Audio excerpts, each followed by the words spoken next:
Welcome to another episode of Pound for Pound Boxing Report. I am your host, Michael. Joining me this week, joining us live from the West Coast, from San Diego, Gail Falcanthala Communities Digital News. Also from the West Coast, fan of the show, Jacob Rivera. Joining us live from Taiwan, Sean Newton. And lastly, joining us live from the Midwest, Jay Dill. What's going on, everybody? What's going on? Hey, how's everybody doing? Hello. Yep. After a week off, because quite frankly, nothing was happening in boxing, which was a mistake because a lot happened outside of the ring, and we will talk about that. For those who are new to the Pound for Pound Boxing Report, Pound for Pound Boxing Report is a live YouTube show / podcast / blog that discusses all things boxing. The motto is, when boxing is good, we will talk about it. When boxing is bad, we will talk about it. Bottom line is, if it concerns boxing, we will talk about it. If you want to find information about Pound for Pound Boxing Report, more information, just go to the blog page, p4pboxingreport.wordpress.com is the link. And you look to the right of the blog page, you'll find links to find us all over social media, all over the internet, all over the interwebs, Facebook, G+, YouTube, Tumblr, Twitter, where to find the Pinterest board, the RSS feed. We're on Stitcher Radio, we're on Flipboard Magazine, we're on SoundCloud, iTunes as well. Got links to find us all on those places, as well as the email address, which is p4pboxingrpt@gmail.com. With that, let's get the show started tonight, ladies and gents. We were always going to do a news show, but some big developments happened, if you will, again outside the ring over the past few days. And it concerns one Manny Pacquiao, who made, let's just say, some controversial comments about gay marriage and about the LGBTQ community, which got him in trouble with Nike. Nike took away his contract, stripped him from his contract. Pacquiao, he apologized for those comments, but then later on he talked about how he was right. So a little bit of confusion there. I'm going to go with Dill on this, who shared some stuff with me prior to the show yesterday, I believe, and had a video about related to Manny Pacquiao. I'll go to you on this one first, brother. Your thoughts on what Pacquiao said, and remind folks specifically what he said, as well as the reaction to Pacquiao's comments. Okay. Yesterday I was talking about Manny Pacquiao comments as far as relating gay people to animals and stuff. They should follow the animal kingdom. But there's an exception to his rule when there's, same-sex animals doing same-sex animals. But he didn't bring that up. But in most cases, the order of the animal kingdom is a male for a female, a female for a male, which is common basic sense according to Pacquiao's beliefs. Then Perez Hilton, a gay activist, got pissed about that, and a few others, and they're on a rampage to discredit Manny Pacquiao because of his unaccepting love for gay union or marriage. Pacquiao did say he's for lesbians and gays, and he loves them because he got family members and friends of it, but at the same time, he said he's against gay union, which is against his religious beliefs and stuff like that. But my angle about that was, he mentioned his beliefs about homosexuality in 2012, but around that time, he was preparing his fight against Bradley. Now he makes these comments again around the time, who's he going against? Bradley. And like Carcino said back in his video, I believe this back in the day too.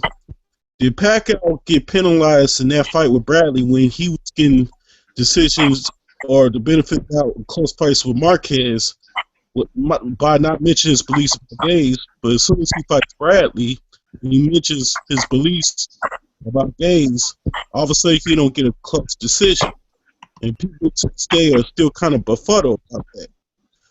And, there's been YouTube channels such as 78 who said they don't like this fight for Bradley because, let's say it goes like a close fight, Pacquiao is going to get the benefit out. Now that Pacquiao said this dumb stuff, all of a sudden, what happens?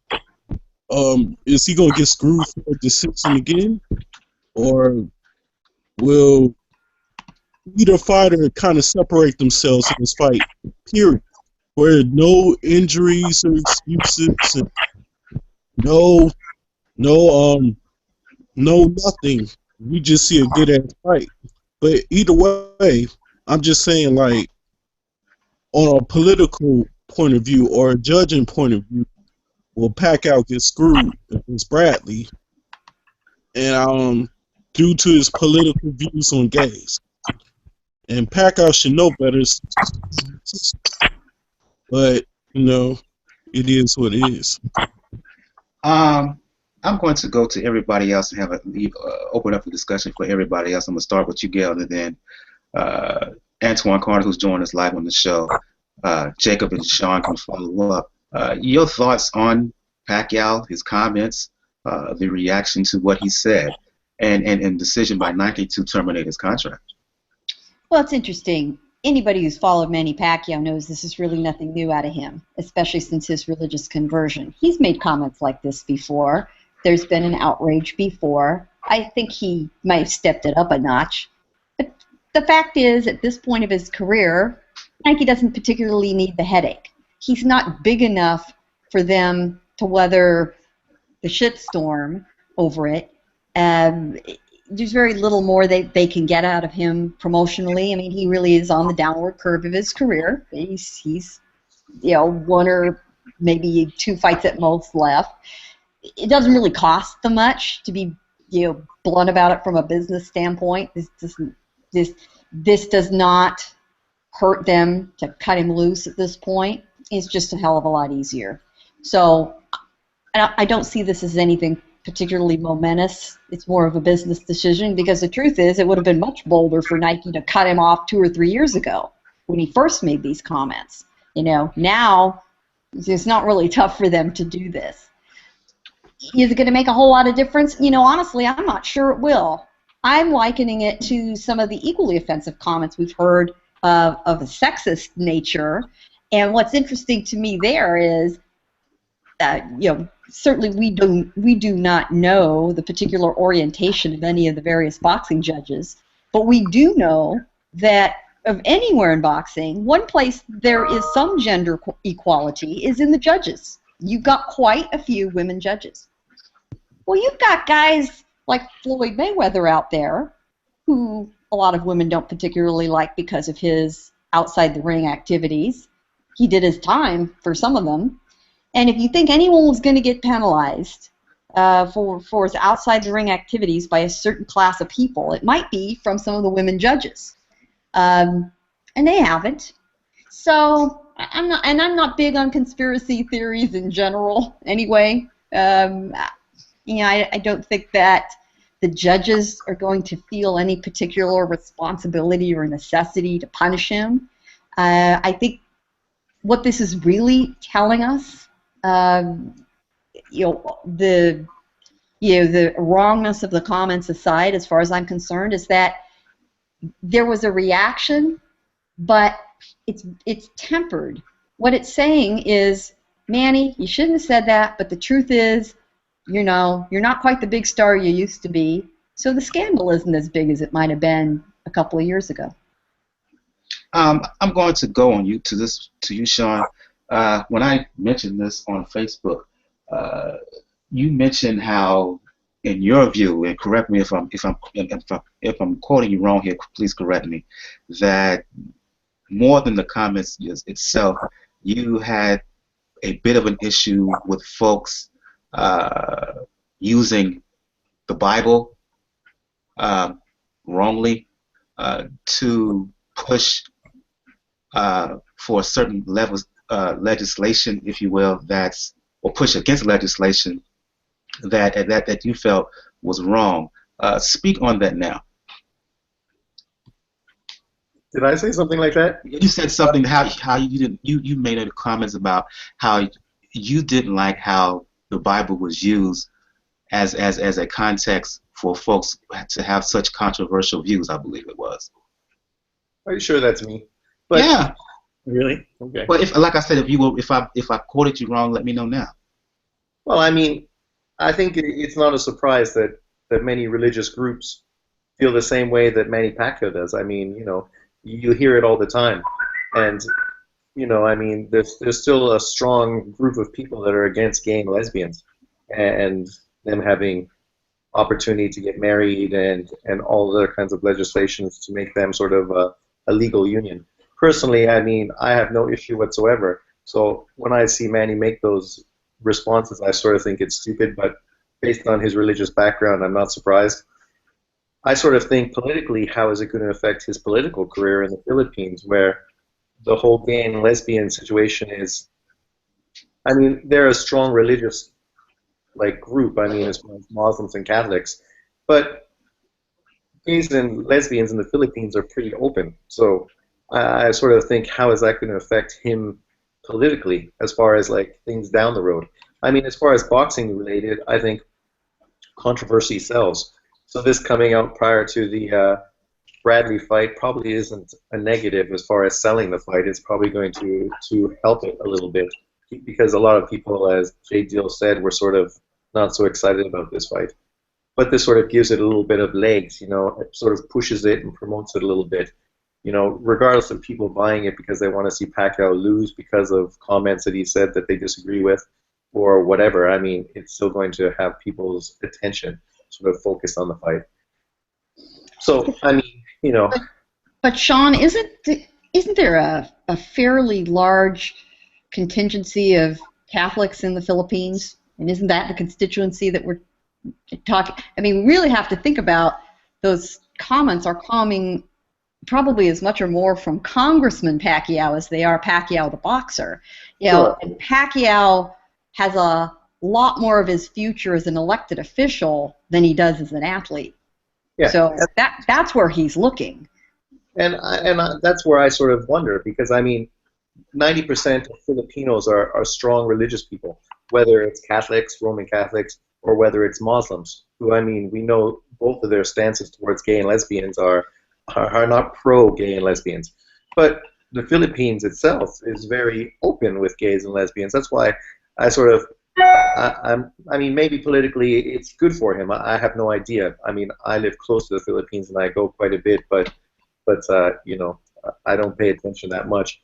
So I was just curious, if it would be a positive move on his part or a negative.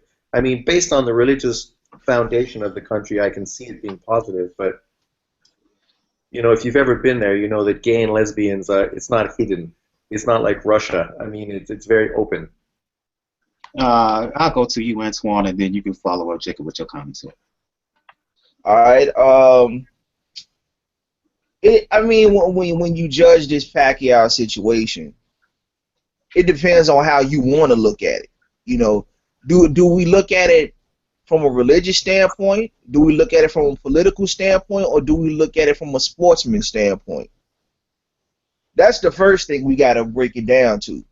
If we're going to look at it from a religious standpoint, as a man of myself that has studied the Bible in and out for the upwards of 20-some years, is Manny wrong if he's going by what the scriptures say?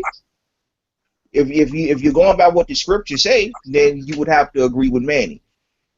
Even though he could have tempered his words a little bit better than what he did, comparing gay people to animals.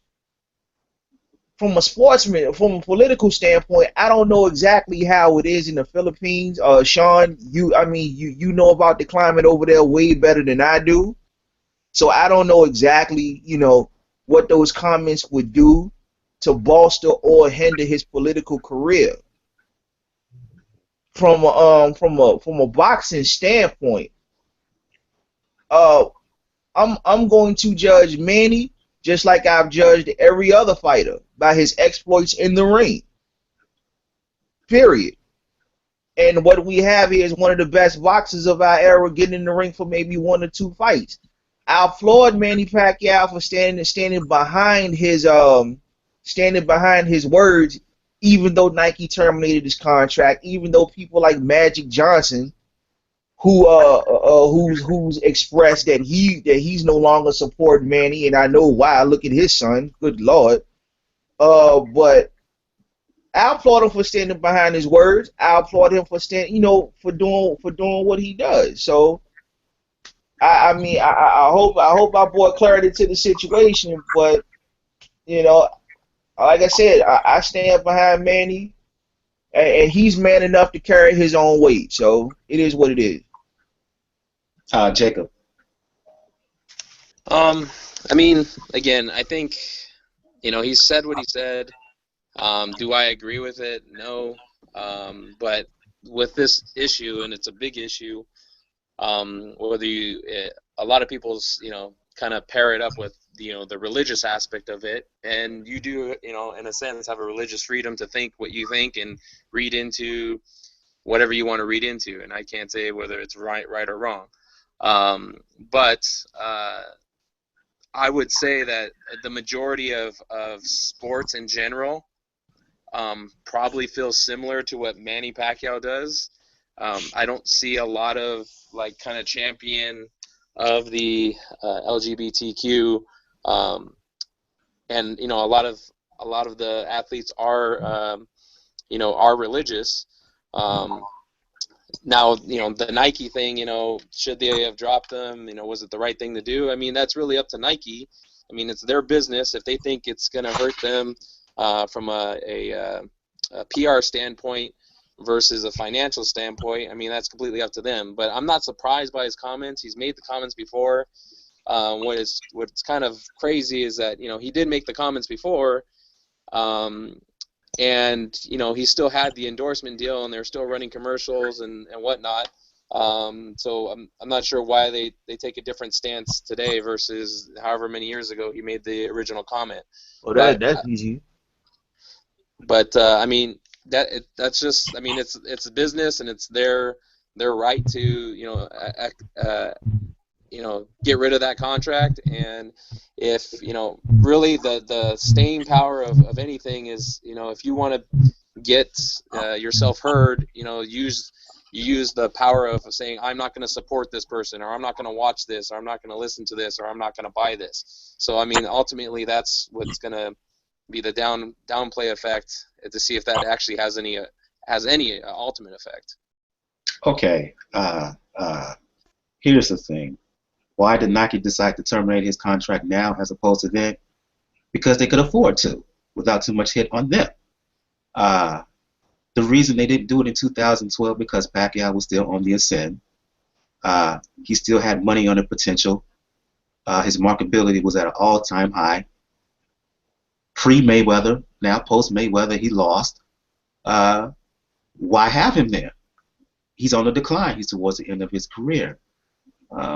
In terms of the spiritual aspect, yeah, there are a lot of Christians who believe what Pacquiao says, and there are a lot who don't. And we can go what it says in the Bible, but there are many passages in the Bible that says a lot of messed up stuff. I mean, for those who want to use that passage in the Bible to spread homophobia and use it in legislation, for instance, that same attitude was held towards folk who look like me, using certain passages, particularly in the Old Testament, to uphold the institution of both slavery and Jim Crow, and defend legislation that would have a negative and deleterious and devastating impact towards black folks. So, okay, yeah, you can say it's in the Bible, but that doesn't make it. You can't end there. You just cannot, because that has an effect. And okay, if Pacquiao has something against gay folks, fine. But if others have that same attitude and they use it to discriminate against folks who are LGBTQ, that's the problem. Just like, okay, you can have someone who doesn't like me because I'm black, fine. But when you use that to take away opportunities to me just because of who I am as a black man, that's the problem. If you want to use that to hate against me, that's the problem. You can be a bigot all day if you want to, but if I'm able to work for you, if you're able to pay me, that's one thing. You could just be a bigot all by yourself, and I'll talk about you behind your back. But if you use that to deny me opportunity, that's the issue. And see, that's the problem with Pacquiao. And uh, I may be wrong here, but during his time in Congress, he has used his stance on gays to promote certain legislation against gays. That's where the problem is. It's not just his comments, it's how his comments is used has influenced him as a congressman in the Philippines for certain legislation to discriminate or otherwise against a certain group of people. That's the issue. So it's not just the comments itself, which are wrong and problematic. And no, you know, and Pacquiao was really out of pocket comparing gay people to animals. That's just like it was 50, 60, 100, 200 years ago when folks would compare black folks to animals or brown folk to animals or use it to compare to denigrate women. So it's not, for me, it's just not what he says, not just his belief, which is wrong in itself.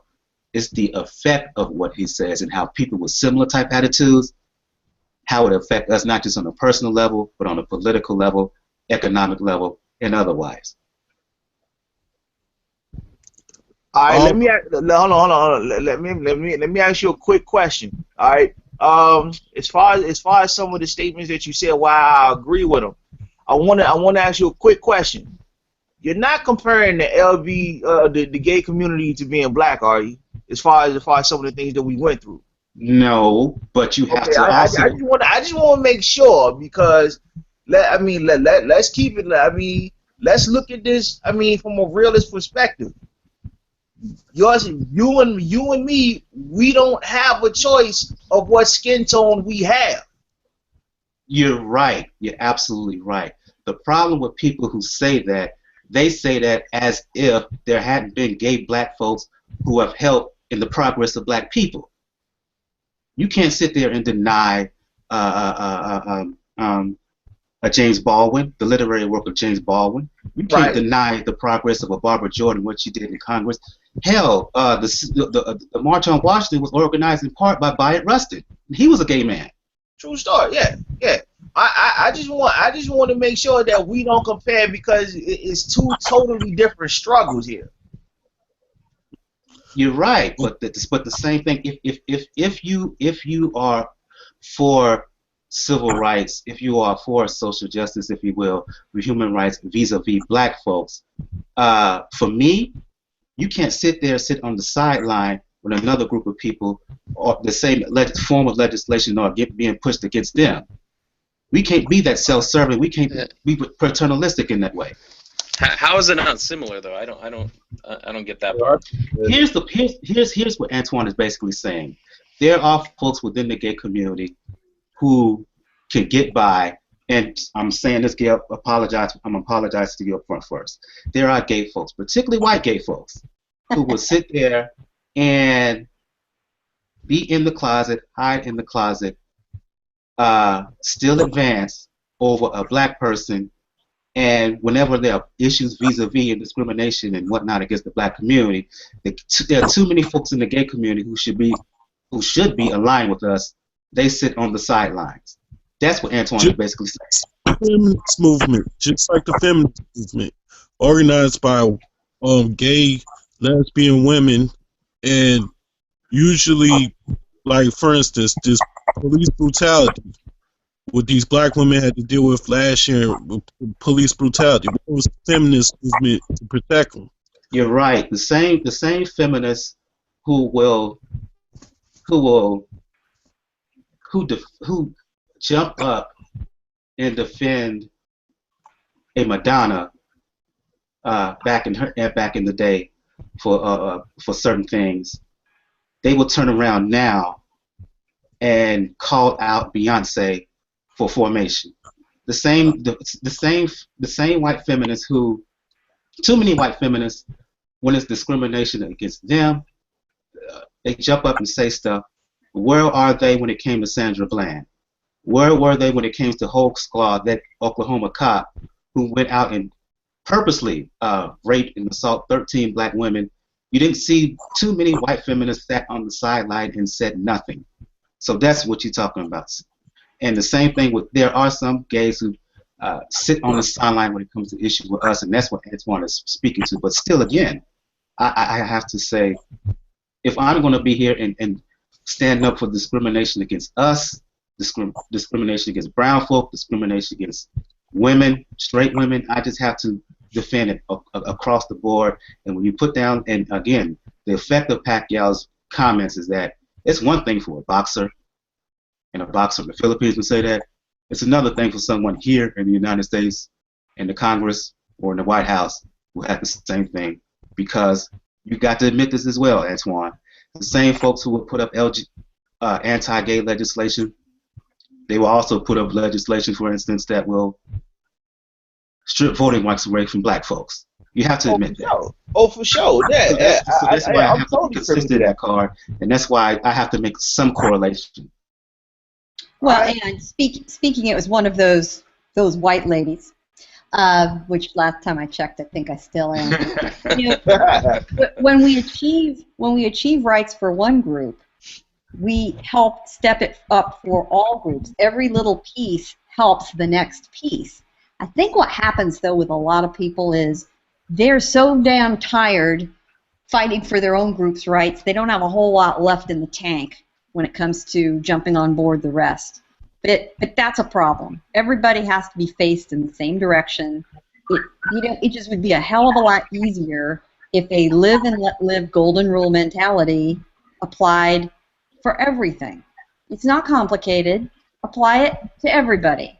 If it isn't that, and that is a libertarian philosophy, which I do subscribe to, and I do politically.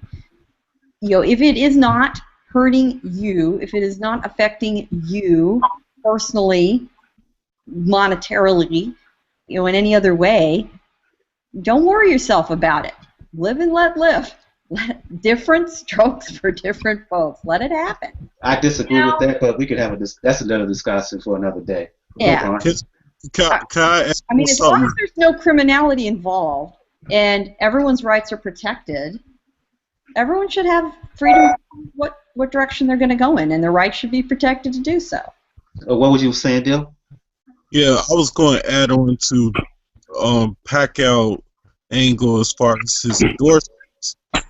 He's losing more endorsements and Twitter followers, even though I feel like Twitter is losing its way as a popular social media site, according to what articles are saying, especially reports by Bloomberg. What I wanted to say was Manny Pacquiao is losing big endorsements, right, by his gay comments.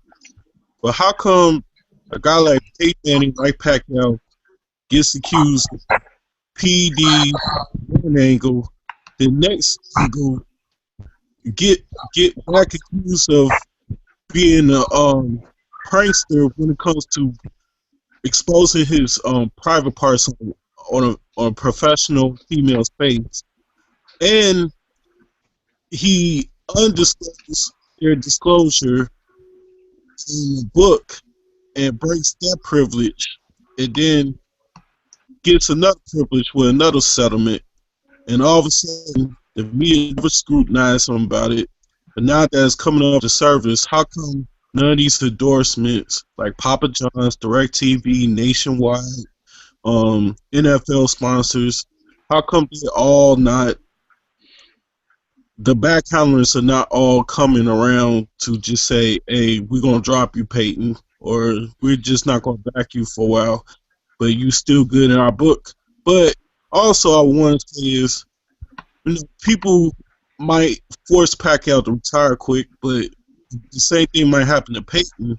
But I'm just wondering, like, how come Manning, of all people, after all this scrutiny, especially on women, and now there's more feminist movement groups attacking this, but how come Manning doesn't lose any of his endorsements, especially like nasty pizza like Papa John's?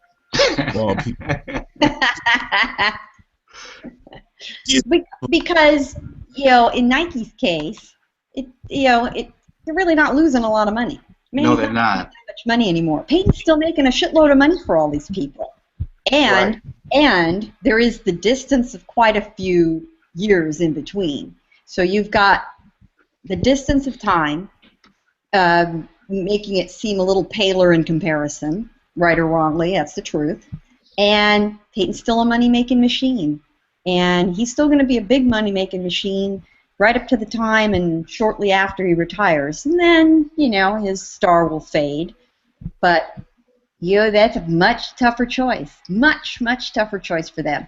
And I haven't heard anyone say this, but I can just imagine people saying, well, he was just a kid back then. Youthful indiscretion. Blah, blah, blah. He's a different guy now.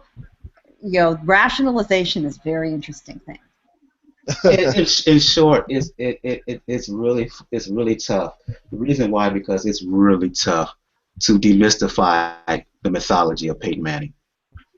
It will crush a lot of folks to find out that maybe he's done this, maybe he's done that. I'm old enough to realize this, living in the South, watching SEC football. I remember all this.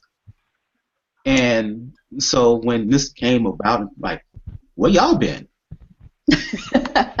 Well, for someone like me who's at best a casual fan of football, I don't recall any of this. I just find it interesting that this is popping up now after all the backlash that Cam Newton received after his post Super Bowl press conference.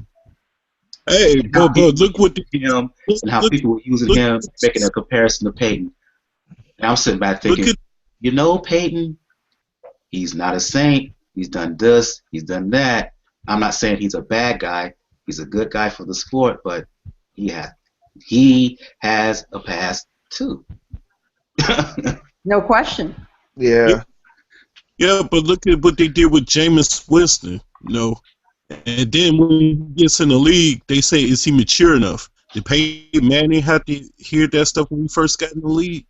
Like I said, the mythology. There was no mythology built in about Jameis Winston. You got to remember, this was a young kid. The media, we live in a different media age than it was in 1996 when this happened. Right. There was no Twitter. There was no Facebook. There was no YouTube. 24-hour media really wasn't around or was in its infancy stage. So if this was 19-year-old Peyton Manning, maybe it would be different. As opposed to 40-year-old, 39, 40-year-old Peyton Manning, where there's been a reputation built up over decades about he's this certain type of person, and when and a lot of people find out now, may not be the case. I'm gonna be honest with you, man. Like, I believe he did it, but because this is the reason why I believe he did it. When I was 19 or 18 years old, the mentality of us men or boys back then is different than what we are as grown-ups, Some of us are going to do silly stuff. Like, it wasn't uncommon for some guys, especially if you're from a frat party or something like that in college, and you just flash your dick in front of a female on an elevator or somewhere. Pardon me for laughing. or it's a dick measuring contest and a female or something. I mean, I'm just saying, you could be drinking a couple beers, something like that. Who knows? But the point is, you get a bit childish and immature about that. Now, when you look at Peyton in his commercials and Saturday Night Live and how he manipulates coverages on the field, I just believe he's a prankster. And I think he pranked by teabagging the doctor. It became a bad joke, and it became a big controversial. She took the money eventually, but she wanted to make a point and statement like, hey, I ain't the one to fuck over. And that's the point of the issue. Like, they thinking, well, not good old Peyton. How could he do something like that? He's so squeaky clean. Well, that's the problem. You meant, like Michael said, the myth and the reality of things is Even Peyton has done some fuck up shit, but getting a pass here and there and not still not getting questioned, that's the problem. Like, if this person's getting questioned, or this person gets stopped for an opportunity, or this person is still perceived a certain way, while this other guy who done the same shit doesn't, and he gets, then that's a problem, because that's stopping somebody making money, stopping somebody for doing something. Like Terrell Owens, he gets a bad rap by the media perception. Some of it undue on his own, but most of it, he don't even get in the Hall of Fame first ballot. You mean to tell me Peyton Manning, when he retires and when it's his time to get called up, won't be considered first ballot? I mean, Brett Favre became first ballot, and he held franchises up for years with the Packers and the Vikings. It was just, but I'm not going to get off topic. I'm just saying, like, it's kind of funny how Nike makes a stand less than 24 hours against Pacquiao statements, but HGH with Peyton Manning, and now this old 20-year-old sexual story. Ain't nobody about Peyton. And I agree with Gail. It's all about the economics. Well, and there's a lot of difference. I mean, it's 20 years ago, and a lot of us, who are closer to Peyton's age than we are Jameis Winston's age, should be thanking our lucky stars that not everybody was carrying around a cell phone with a camera and there wasn't social media, because all our shit isn't out there for everybody to see. You know? I mean, believe me, I remember a lot of the shenanigans that went on when I was in school, in college. I mean, I went to the school in the United States of America named the #1 party school in the country, okay, when I was there. San Diego State University, which was infamous at the time. And Still is. And it still is, and it earned every minute. It earned every bit of that reputation, let me promise you that. But there were no cell phones. There were no cameras. These were all tales told. None of this stuff survives. Nobody was watching. I guarantee you all our athletes, all our frat boys, they all pulled that same stuff. They're very lucky that the same environment that we have today wasn't back there. I do take some of this stuff when it's 19-year-old behavior with a grain of salt. And a lot of it's alcohol-fueled. When it gets to the point of violence, we got a bigger issue. But in this case, it was just in the realm of stupidity with a capital S. A lot different than denigrating an entire group of people because of the way they choose to live their lives. So, I think we'll move on. And what it also says, and this is a topic for an entirely different show, is people say these things all the time, but when an athlete says them, suddenly they carry weight because we've decided to make these people role models. Why the hell are they role models? As Michael Jordan said, and Charles Barkley probably says it better than anybody, I'm not a role model. Don't make me a role model. And he's right. He's absolutely right. Role models should be your teachers, your parents, people who've really accomplished something to change the world a positive way. Not people who entertain us because of their athleticism. That's a different group of people. Yeah, what's going on is Manny is getting a taste of what the American media will do to you when they have no more use for you. That's real. That's really what it's coming down to. The elephant in the room. The elephant in the room. The elephant in the room is Mayweather. I hate to say it, but when the media anointed this guy as a man that could do no wrong because they thought and they just knew and swore up and down that this man was going to beat the tar out of Floyd. Personally, I don't care about that. I just focus on what he said, but proceed. I understand what I'm telling you. What it stems from, because you have to connect the dots here. It's just like what was said earlier.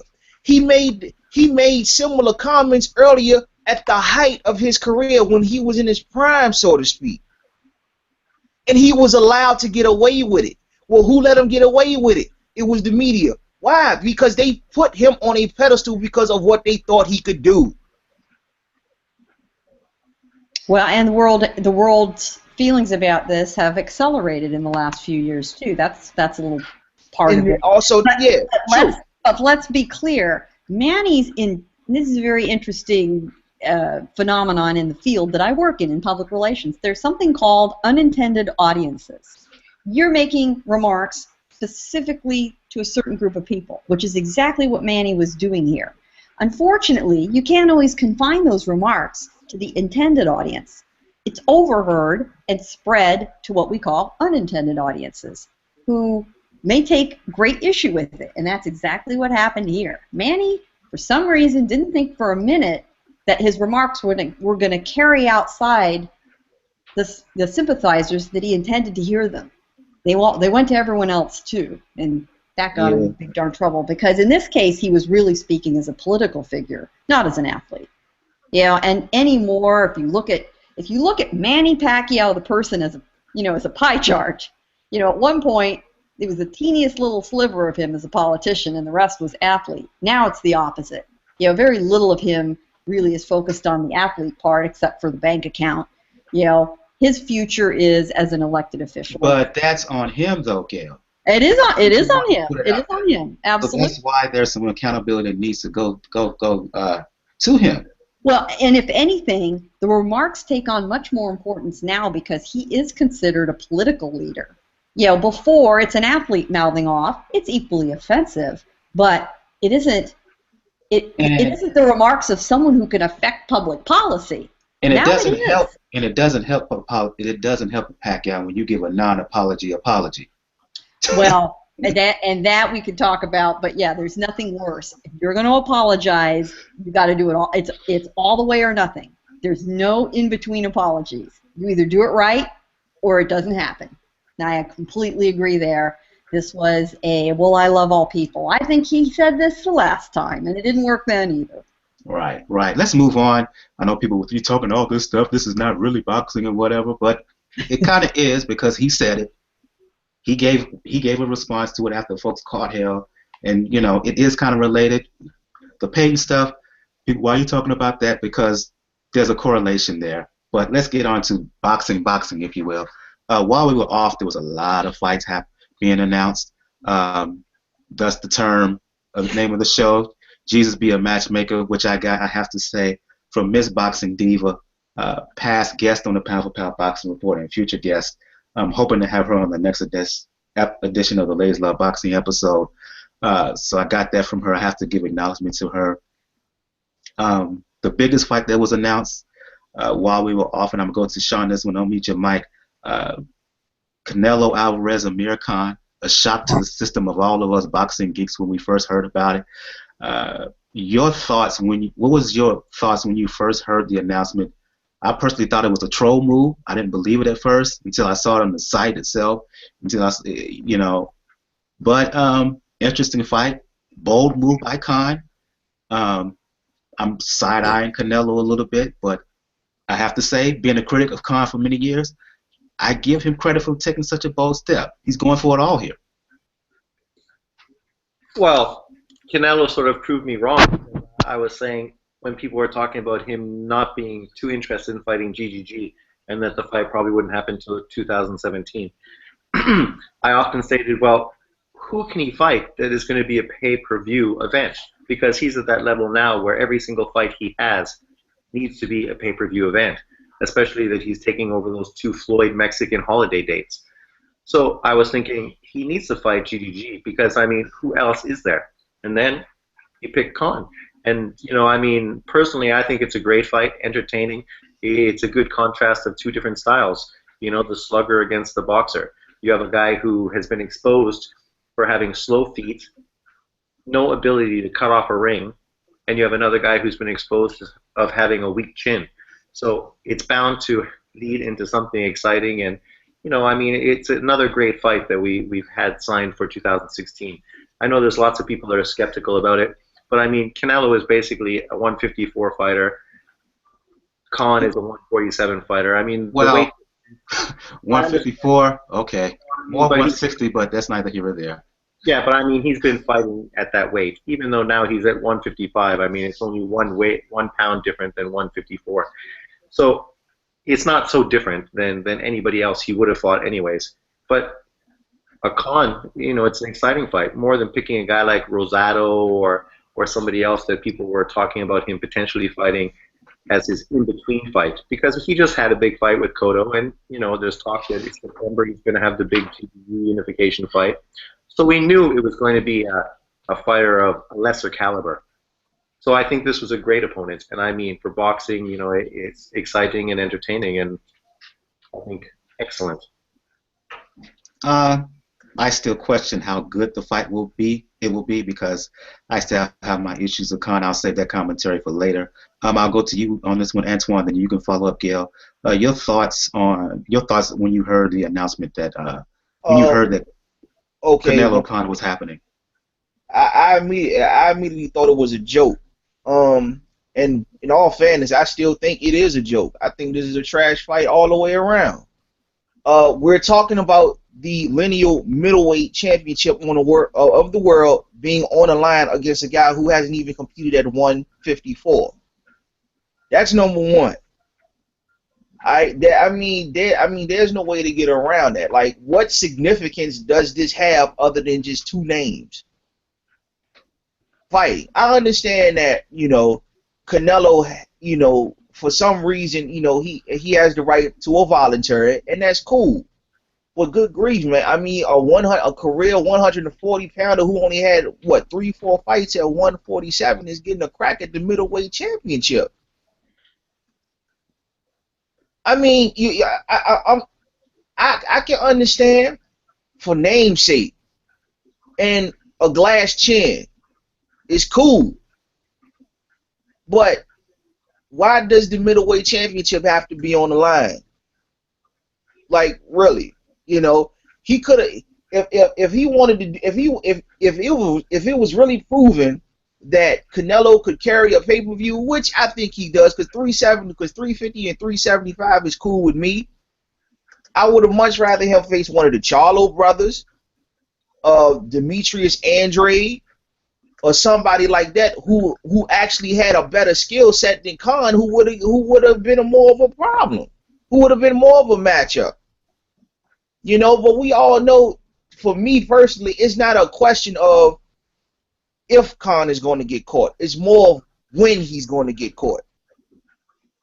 He's not going to be able to keep Canelo off him all night long, and we know this. And then we're looking at it from Khan. He's displaying balls of steel by going up and fighting in a fight he knows he's going to 9 times out of 10 lose. He does it. Look, here's Khan's mindset going into it right now. If I go up in there and I get my head knocked off by Canelo, cool. It doesn't hurt my stock because I'm expected to lose. So he's in a no-lose situation. So it's easy for him to go get the money, go get beat, and then he doesn't get it. And then he can still come back to the negotiating table where at least I fought Canelo.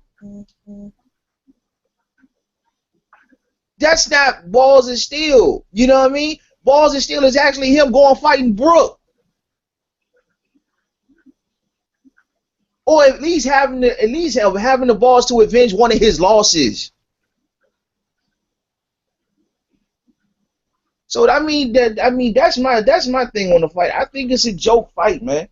I mean, if you're gonna make the fight, at least have some decency to put the middleweight championship on the shelf for this one fight. The reason I give Khan a sliver of credit here is because you're right. He could have fought Brook, could have fought a rematch with Garcia, or he could have continued fighting the Devon Alexanders of the world. So what you want? Okay. Because he's turned down the fight with Brook. Okay, so where's his balls? For me, I would rather have him fight. I would rather have him in this scenario than continuing to fight the Devon Alexanders, the Chris Algiers of the world. That's just my personal thing. But Antoine's right here, though. You can't give a guy credit for having balls when he's running away from a fight in his own division. That doesn't make any sense. You know, he doesn't have to fight the Alexanders and the Algiers. The Brook fight is there. He's using his name as a cash-out move. But you know that's what he's been doing. He's been doing that for a while. And that's why he shouldn't get these big fights. You know, the guy talks. All he does is talk. He does talk, and he is a thirsty mofo. But to Carney's point, my main issue is that this is for the middleweight title of the world. Just making a 12-rounder for whatever. But if he beats Canelo and he gets it fair and square, hell, listen, when I first heard this, I was like everybody. Wow, are you kidding? This has got to be a joke, right? Wow, it's the real deal. So then, when we find out, this is absolutely on the level, confirmed, my thinking then turns to complete admiration to Oscar De La Hoya for managing to keep this quiet all this time. That there are very few secrets in boxing, like this one, that absolutely caught every human being by surprise. That news release got sent out by Golden Boy to everyone at the same time. No phone calls ahead of time, no little chats to tip someone off, oh, hey, this is coming tomorrow, none of that. Everybody got it at the same time. We were floored by it. It was the talk of the day. Yeah, and the more I've thought about it, the more clever this whole thing is. I mean, it's really diabolically clever when you think about it. All right.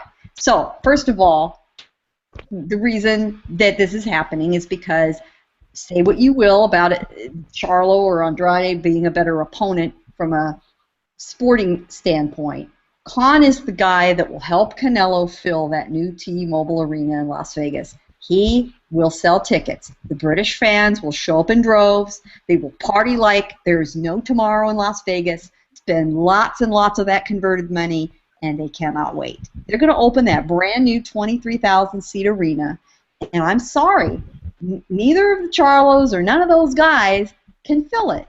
Even with Canelo, not a chance. With Khan, with the strong opinions that he generates, oh, hell yeah, they'll fill it. Now Triple G could fill it. Triple G could fill it with. That's another story, and we can get to that in a second. But here's another part of this that's so brilliant.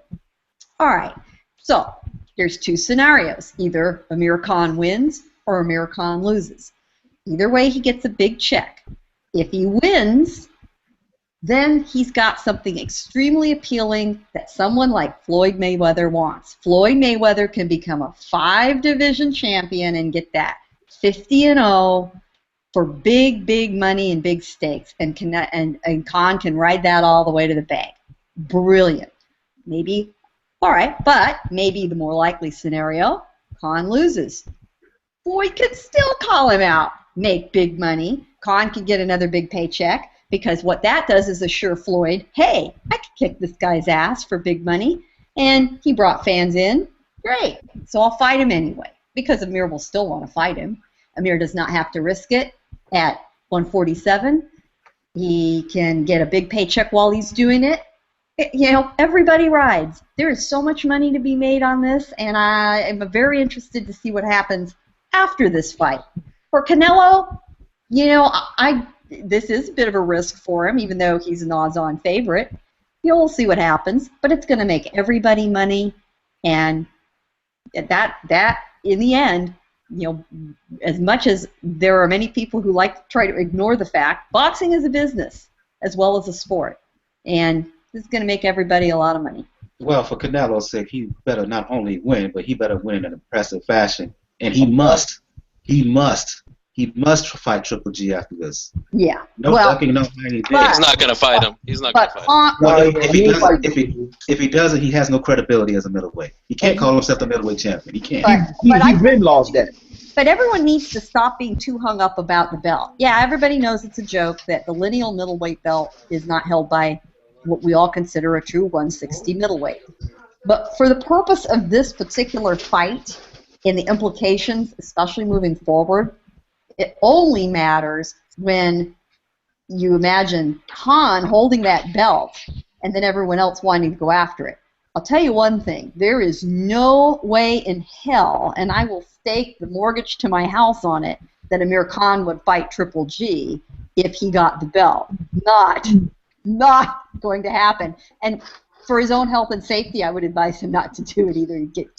I disagree. I think he would, because it Ill. would bring, if it was money and that's all he's motivated by, then yes, I think he'll do it. Yeah, but I think Gennady would really hurt him. I'm not doubting. I'm not doubting that he would hurt him. I'm just saying that at the end of the day, Khan is looking to do a money grab. He's only going after the money, it seems like. But truly, the big money grab would be against Floyd, not against Triple G. He didn't get the Floyd fight. He didn't get the Pacquiao fight.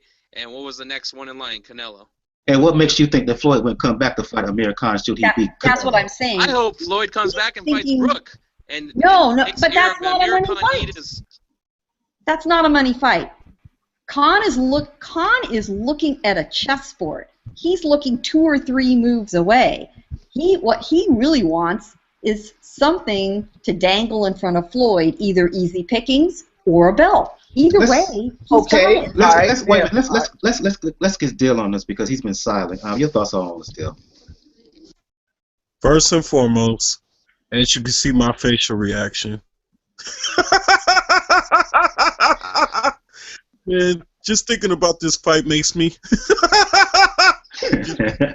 laugh, man. Like, at the end of the day, man, this is what makes me laugh. And it goes by both of these guys, meaning Canelo and Khan. First, let's start with Canelo. He's saying, well, this is the best fight I could make. No, it's not. Triple G. Yeah. All right. Amir Khan. Everybody at 147 is ducking me. That's a lie. Keith Thurman called you out. Kell Brook, for most of his career, has been calling you out. So, if you mention Floyd just has no interest in you until you do something that makes Floyd believe he gets credibility of fighting you. Not just by us extreme boxing fans, but across the globe, where even ESPN believes in it. Because if you remember, Stephen A. Smith and Skip Bayless and others shitted on that fight between Khan and Mayweather. So, if the media boxing gods shit on it on television, what makes you think? Wait. Stop. No offense to them, but Stephen A. Smith and Skip Bayless are not media boxing guys. I just got to say that. They're not. Well, I'm talking about, if they parrot your name on a station, you made it mainstream as a fighter. Put it in that context, but media boxing guys, no. Hell no. I mean, yeah, I'll reframe it and just say the media gods. How about that? There you go. Okay. Anyways, I don't call somebody a media boxing god who claims that Manny Pacquiao was a better technical fighter than Marvin Hagler. Nah. Oh yeah, Skip did say that, didn't he? Oh yeah. Yes, he did.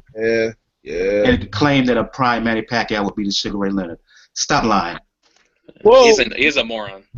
Me and you both felt some kind of way last year when that was said, so I could understand that. But back to the point, okay? So knowing that both of these guys are bullshitting about this, Khan being an astronaut of boxing, chasing the stars, and Canelo,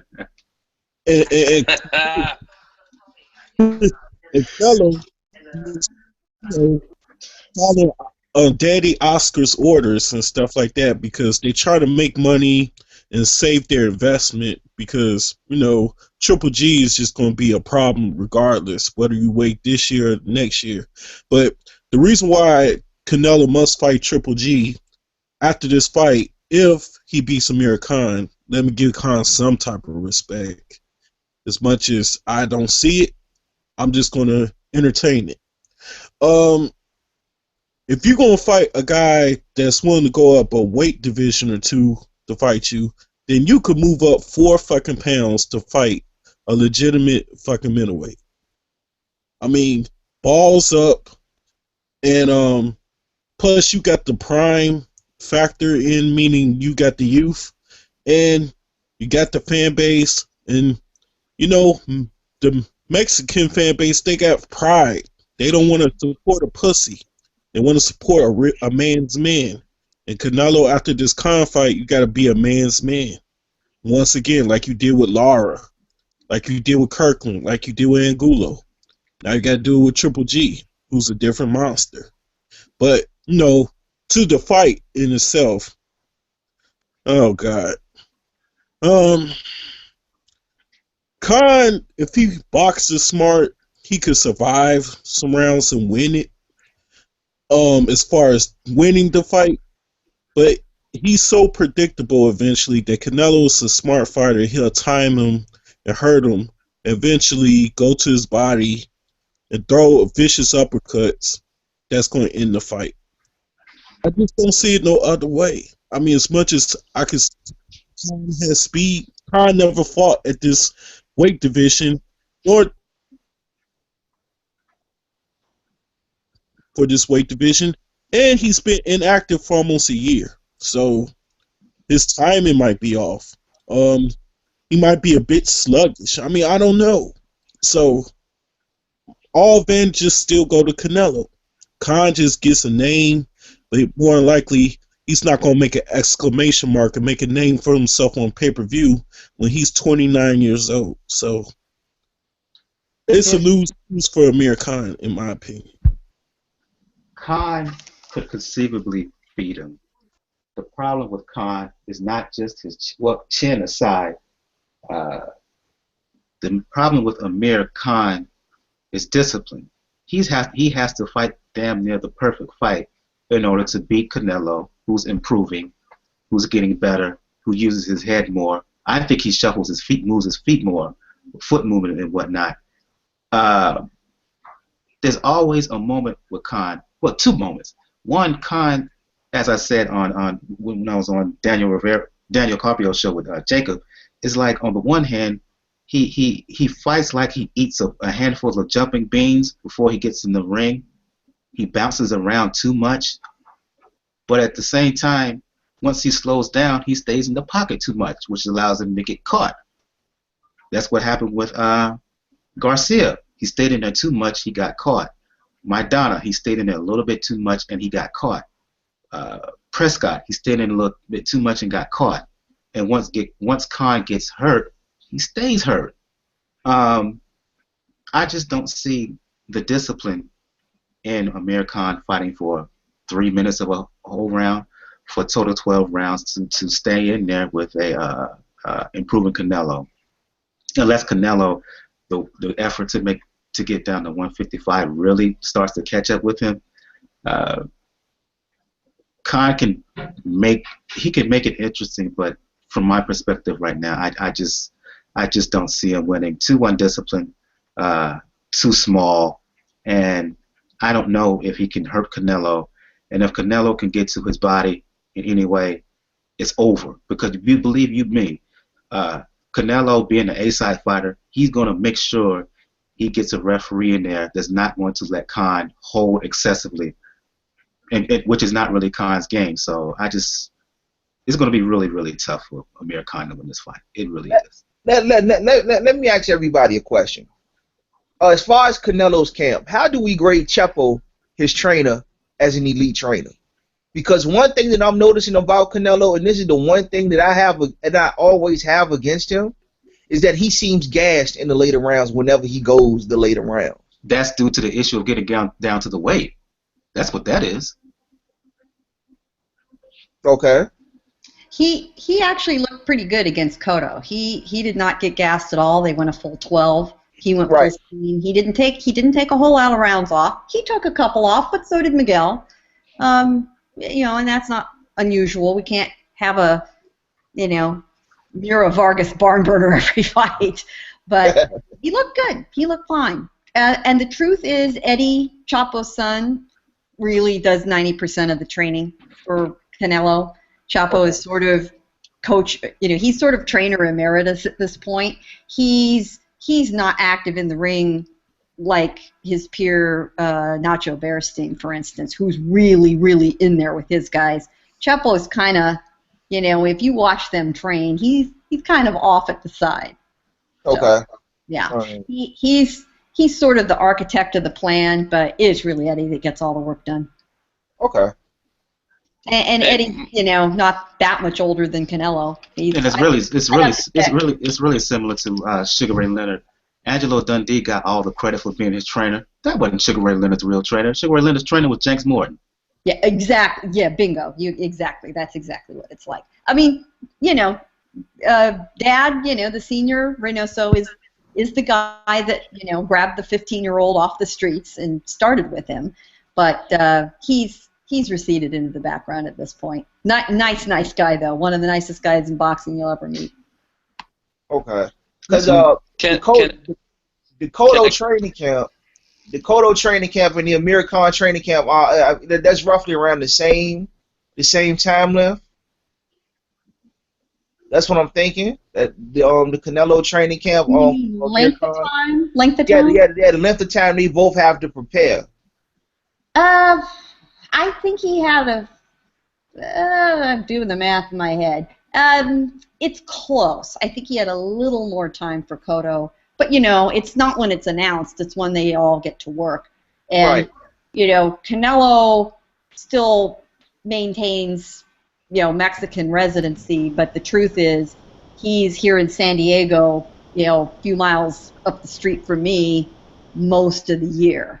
And he trains here. He trains here. He has built himself a private gym in kind of an industrial park area, so nobody will bug him. And the truth is, he's not that recognized in Southern California, not yet, except among real big fans. Even as distinctive looking as he is, he can still go to a restaurant, walk down the street, go to a shopping mall, and he isn't mobbed or anything like that. So. Let's move on and talk about the other big fight announcement because we're running a little pressed for time here. I'll go to you on this one, Jacob, as a matter of fact. We was talking about Anthony Joshua on Daniel Carpio's show a couple of weeks ago, and we were pondering his next opponent, and we were mentioning this person, that person. I mentioned that that Charles Martin, recent IBF heavyweight champion, had reached out to the Joshua camp for a potential fight in April and at the O2 in London. Well, we found out now that fight is official. That fight has happened. Eddie Hearn made an announcement late last week. Your thoughts on this? I know a lot of back and forth debate about this. Is Anthony Joshua ready? How good is Charles Martin? Is this the right time, the right fight at the right time for both? Your thoughts on this, Jacob? Yeah. So I mean, the fight itself, I mean, it has a little bit of intrigue in the sense that we don't know a whole lot about Martin, and it looks like he does have a decent punch, and Joshua coming off that win off Dillian White. He was tested in that second round when he got hit, but he survived that test and ended up finishing the fight. But the whole situation, really came about because, you have the IBF stripping Tyson Fury, which I think is unwarranted, but they stripped him. The belt goes up for grabs, and the next people in line for the belt, if you go at the rankings, is Martin, and he gets the opportunity and he wins the belt, and so now that's how Joshua gets in the picture, because Joshua is also ranked in the IBF, not a Deontay Wilder.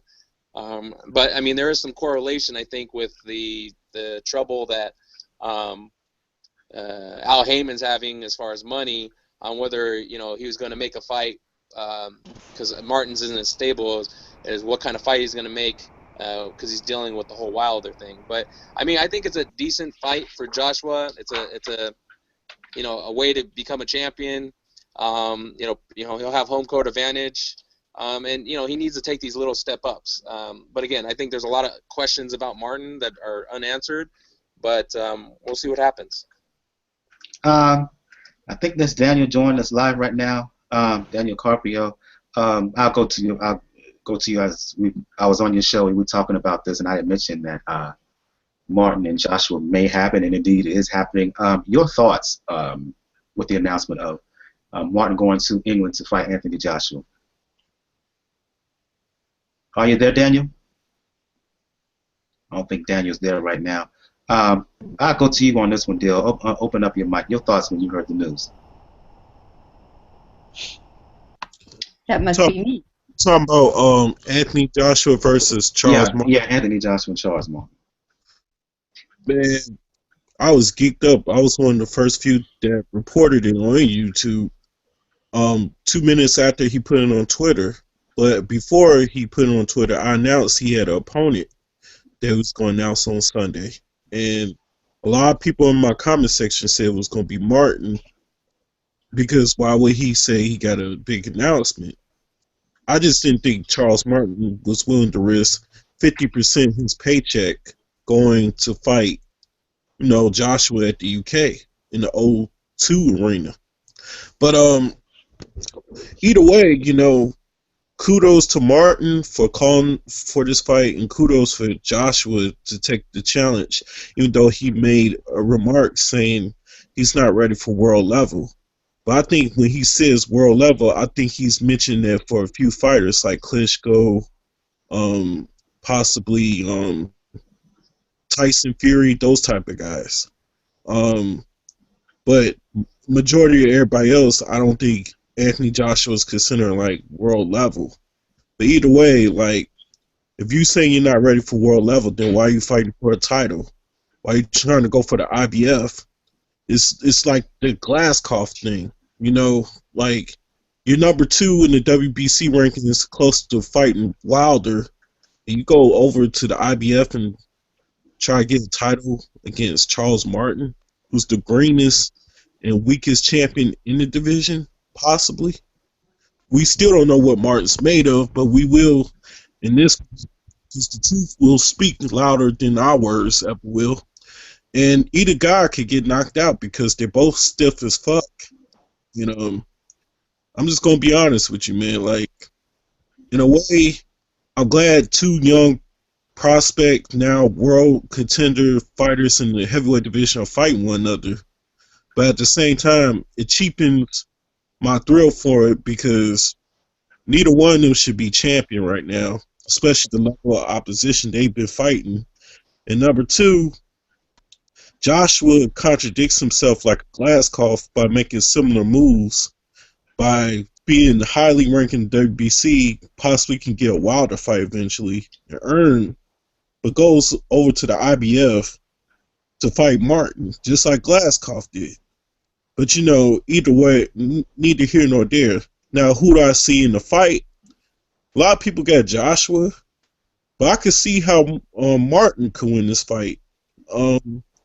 Joshua stays in the pocket a little bit longer where you could catch him with counters and stuff. Joshua doesn't really fight that well on his back foot, but I never really seen much of Martin where he fights well on his back foot, but also he be missing shots so wide that you could easily counter him. But either here nor there, he's a southpaw. I don't know how Anthony Joshua fights southpaws yet. So to me, this fight is 50-50. Questions will be answered during the fight. I'm guaranteeing a knockout either way.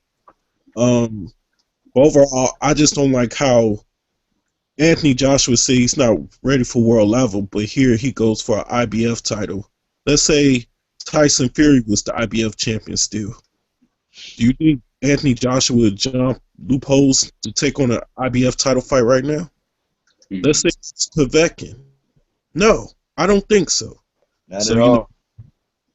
All in all, I'm going to say it's like I'm glad 2 young lions are fighting, but I just don't like the props that goes with this. Yes or no?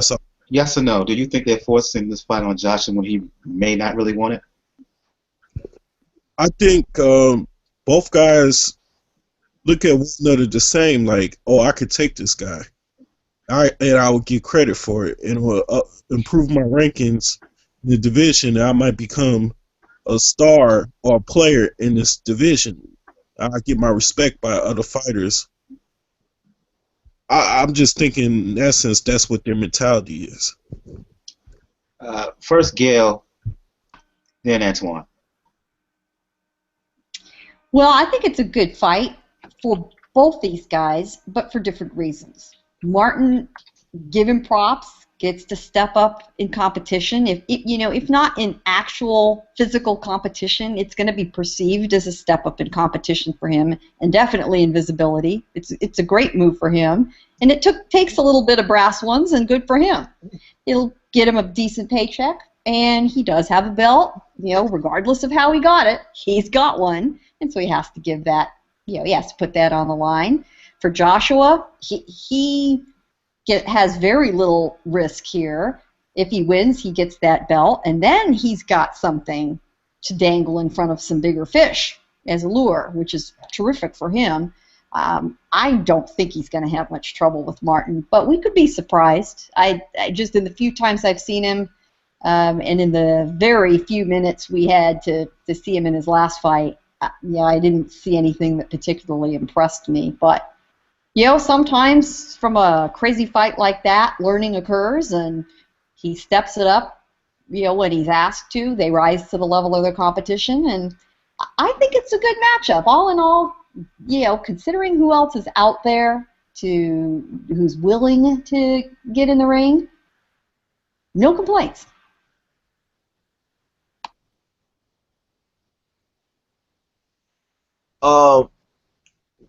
When I first heard the fight, I ain't gonna lie, I was geeked out of my mind. I liked what I heard, but at the same time, I personally didn't really think that Anthony Joshua was quite ready for world level like that. I personally wanted to see Anthony Joshua fight Joseph Parker first. I wanted to see him distinguish himself from the pack first before he gets in the ring for a world championship title fight. That's what I wanted. But it's just like what me and EJ was talking about on his YouTube on his little broadcast. I said it then. I said Eddie Hearns and Anthony Joshua's camp, they see something that they're trying to push this man to where to where they think that he can be. I think we all see the upside in Anthony Joshua. I think we all see that. And I know that Martin is, for the most part, the weakest of all the champions. And I knew that for a fact. The second he won that title, everybody knew that he was lunch meat. Everybody was eventually gonna come for him. So, but at the same time, it's just like what Miss Gail said. We don't know. We don't know what Charles Martin has in his arsenal because we really haven't seen anything. We don't know what Anthony Joshua could do against southpaws. So it's the element of surprise is all through this fight. So we know that Anthony Joshua is the better technical fighter. But like I said, how is he going to handle that southpaw? And on top of that, Charles Martin really does know how to work behind that jab a little bit. He can actually work behind that jab. There's not much. There's like a 2-inch advantage with Anthony Joshua when it comes to the reach. So how much is reach is really going to play into this fight and the outcome of it? So, when you look at all of this, it has the makings of a true 50-50 fight. I like what I'm seeing, and I think I kind of think Anthony Joshua has a little bit more to lose. And I give you my reasons why. Because if Anthony Joshua loses, then do we see him as overrated? Do we see him as a flash in the pan? If Joshua loses, they're gonna look at him as the next Frank Bruno. Right, exactly. See, so does Joshua have more to lose in this fight than Charles Martin does? We will have to see the pressure's on. He is in the O2 arena. He has everything to win, but unfortunately, he has a lot to lose. He has a lot less to lose than Charles Martin. If Charles Martin loses this fight, he loses the title. But guess what? Everybody's expecting him to lose. So there's a way that he can come back and fight his way back into the title scene. But if Anthony Joshua loses this fight, again, we're looking at Frank Bruno 2.0, right? That's what people are going to think. So how does he come back from this loss should he lose? But here's the thing, Antoine, that you're missing. I said he could be the next Frank Bruno. Yeah. But guess what? Frank Bruno was highly promoted. He was highly connected. And even after he lost the title fight to Tim Witherspoon, I think in '86, he still got big fights. He still got big opportunities. And he still made a lot of money. So, yes, you're right. It's more on Joshua if he loses. But because of his marketability, there's still going to be fights for him. He's going to get a title shot eventually if he loses and has a few more fights here and there and wins and looks impressive. But against what competition, though? It didn't matter with Bruno. It wouldn't matter with Joshua. That's true, too. That's true. That is true. I would have preferred to see him get Joseph Parker out the way first. I wanted to see that fight before I see him fight for a world championship. But like I said, Eddie Hearn and the crew, they see something. I mean, they scared money don't make money. So let's see what Joshua and Charles Martin are working with. Okay, quickly my thoughts. Win-win for both guys because of potential. Should Joshua win? He's a world champion. There's a lot of money fights for him eventually. The thing is, once he gets there, no looking back from here on. No talk about him. No talk from him anymore. I'm not ready for this. I'm not ready for that. He's there now. He has to talk the talk. He has to talk the talk. And for Martin, if he wins, yeah, he becomes a big player as well. Potential fight with either Wilder or Fury down the line. In terms of the fight itself, Joshua is the more talented fighter in my opinion. For me, when I look at Martin, yes, he has size. Yes, he has power. He's a southpaw. He has pretty long arms. My problem is Anthony Joshua doesn't have great head movement. Charles Martin has even less head movement. And to Dale's point, he misses a lot. The one thing you cannot say about Anthony Joshua is that you can't say he's inaccurate. Joshua, he's talented, but he has for the most part pinpoint accuracy, and he's a better overall combination puncher than Charles Martin. So I just think that's going to play a big role into this. And the other thing that people are talking about, or not talking about, excuse me, we talk about how Anthony Joshua is green, and he is, but so is Charles Martin in terms of not just the lack of test as a professional, the amateur background. The amateur background. See, when you have a long amateur background, that means that you fight all over. So you get used to fighting in certain environments. For instance, you go overseas because you've done it as an amateur. It's not there with Charles Martin. How is he going to deal with 20,000+ rabid fans in the O2 Arena, all for Joshua, with him as the enemy? And you see the potential of Anthony Joshua raising up a level, fighting in that environment. How is Charles Martin going to react? I said we don't know. We don't know. Will he cave? Will the moment get to him? Yeah. Put all that together, Martin can win, but I just right now, the talent of Joshua, the environment of Joshua, and he's used to the pressure being an Olympic gold medalist. So I don't think he's going to cave in that environment. I just think it's going to have him fight at a higher level. What I'm going to say though is, I'm still rooting for Martin in this fight. Go USA, baby. Yes, nationalism. Yeah, I'm not necessarily for nationalism, but again, that's another show for another day because of the context of that. Daniel Carpino has joined us right now live. We talked about this a little bit on your show, as I mentioned a couple of weeks ago, nearly 2 weeks ago. Your thoughts that now Martin and Joshua was officially announced? Like I said, my first initial thought, I think I said this last week, was Heyman's money chest is running dry. Because there is no way that that if it was healthy, that they were going to allow what's going to happen. And as much as I want to give credit to Martin's power and his arm length, this to me is like a sacrifice. He's being offered as a sacrifice to Anthony Joshua.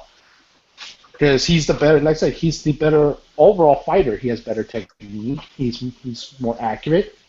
And as you just mentioned, he's been there with the pressure wise. He's an Olympian. He's already doing pretty decent pay-per-views in the UK, filling out arenas against domestic competition. Now picture the fight. He's going to have his first world title fight, which of course is against an American in Britain. It's going to be crazy, but yeah, I as much as like I said, I want to give confidence to Martin. There's just too much stacked against the deck for him. He's going to get a nice payday, though. I'll give him that. Let's move on and talk about. I'm gonna split this up here since there were so many fights announced within the past couple of weeks. I'm gonna split this between one person. I'm going to go to you on this one, Jacob. The announcement of the April card at the Forum: Triple G versus Dominique Wade, Chocolatito Gonzalez versus Arroyo. Your thoughts? I'm going to that fight. I got my tickets already. Now, as far as the fight itself, I mean, it's just not the fight I want to see, but it's a mandatory defense. So, I mean, I can't fault Triple G for taking the mandatory defense. Toriano Johnson probably would have been a better fight, but he got hurt. As far as Chocolatito, it's, I mean, again, I think we all want to see that Estrada fight or the Nui fight, but HBO's doing a smart thing by pairing them up and keeping that pairing going. They're staying active, and they pack it in at the places that they fight. So, I mean, I think it'll be a lively crowd, but I don't expect too much fireworks. And then this is just a kind of a stop on the road to getting to where they want to get to. It could spark some fireworks because McWilliams Arroyo can punch. But again, the Wade Triple G, that's a showcase, and really on paper, Chocolatito, McWilliams Arroyo, that's a showcase as well. I'm going to go to you. Gail. A couple of fights more fights that were being announced. Errol Spence, prospect I really like. I think he's a champion in waiting at welterweight. He's going to be fighting Chris Algieri on April 16th at the Barclays Center, I believe. Your thoughts on this? The right step-up fight at the right time for Spence? I think it is, and I also think it's a great fight for Algieri. His record doesn't reflect how close he's come in some of his recent fights. Speaking of Amir Khan, he showed himself very well against Amir Khan. There were people who thought that he might have won that fight. So it's a good fight. It'll be a good test. They will bring out the fans. That's important for these guys at this level of their careers to make sure that they're building an audience and they're putting butts in the seats. And with Algieri being a native New Yorker, he'll certainly draw. It's a great matchup, and it's one of those matchups you see it and you think, no kidding. And that actually makes a lot of sense. Why didn't I think of that? So it's a good one. Going to you, Antoine. Saddam Ali, Jesse Vargas announcement that they're going to fight for a title fight, which I don't like. I don't like the fact that this is a title fight, but I like the fight. I'll admit bias here. I want Saddam Ali to win. just to shut Jesse Vargas up because this dude has not stopped talking ever since the Timothy Bradley fight. You already know that. I just don't like the way he's hyping himself up. And as I said before, look, bruh, you was getting whooped the first 11 rounds of that fight. And even prior to that Timothy Bradley fight, you were more known as the guy who was getting decisions that you really didn't deserve. So the fact that he's fighting Saddam Ali, I know people saying that Saddam Ali is overrated or whatever. Your thoughts on it? Because I think that Saddam Ali is going to beat this dude. I really do. I got Saddam Ali beating Jesse Vargas myself also, but I'm trying to figure out why is everybody saying that Saddam Ali is overrated. He's been the mandatory in the WBA for almost a year and a half. The man's been sidestepped for the past 3 fights. So it's only right that he get a shot at the title, you know?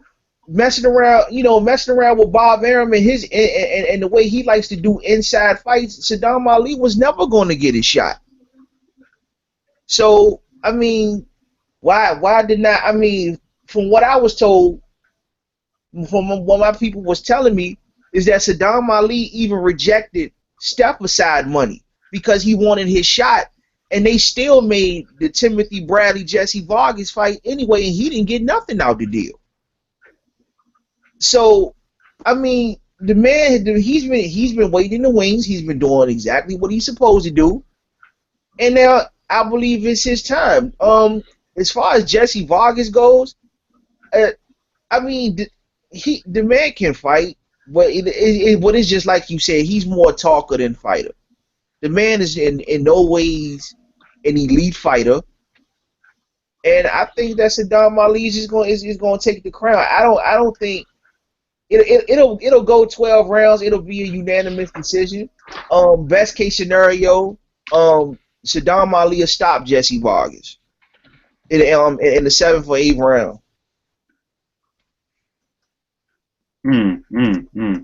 I'm going to go on you on this scale, talk about this final fight we hearing is close to being close to being a lock. Looks like last year there was a lot of talk about the potential fight between Nicholas Walters and Vasyl Lomachenko. It kind of fell through the wayside last year. After Walters, a couple fights back, he failed to make weight, and Lomachenko's people were like, even though he won, was like, nope, not making that because he's not really featherweight anymore. Well, we're hearing news that now we will indeed see Vasyl Lomachenko, Nicholas Walters. Did you have any background updates on that? Is the fight close to being made? And if so, your thoughts? Well, we have Bob Arum claiming that it's a done deal, that it's done on paper, the agreement's locked, the guys are ready, that all they need is a date and a venue. Well, those are kind of big details. Yeah, that's why I say not pick a date, not pick a venue. You know, it's one thing to say, well, it's good on paper. Yeah, we got that all locked up. I think we still need to temper, whether we believe Bob Arum, take him at his word. I do think that fight will happen. I'm not saying that it won't happen eventually. Will it happen, in what I think of as the spring boxing season? I think at this point, if it does happen, it's not a main event fight. I mean, I just can't see where they could start to slam in another main event on the calendar. Now that we've really had it fill up the last week, I'm thinking to myself, where could they put that together? I mean, in theory, they could put it at StubHub. Both Walters is very well liked in Southern California. He's got a fan base here. That's about the right size venue for them to be able to be the main event. But, us lily-livered Californians, about the earliest you could do a fight there is maybe mid to late March, although it was 80 degrees this week, so I don't know what I'm saying. But at night it's cold, man. It's 65. Oh, so. Stop. 65 is not cold. Stop it. I'm simply waiting. I mean, it's a great fight. It's a great fight. And California, that's the reason we're anxious to hear more details, and we'll see what Bob's able to put together. But usually when he says something's a done deal, he could be slightly premature in his announcements, but he's usually not completely bullshitting. So I think that we'll see it, but I think it's going to be I think it's going to be maybe late May or June before we see it. Do we know what weight? Well, that is the other question. You know, what weight is it going to be at? You know, Walters was seemingly unable to make featherweight. Lomachenko, you know, he isn't necessarily inclined to move up, but you know, maybe for the right fight he would. Would it be a catch weight? You know, would it be? I mean, the number I've heard is as high as 130, but I think it's much more likely to be maybe 128.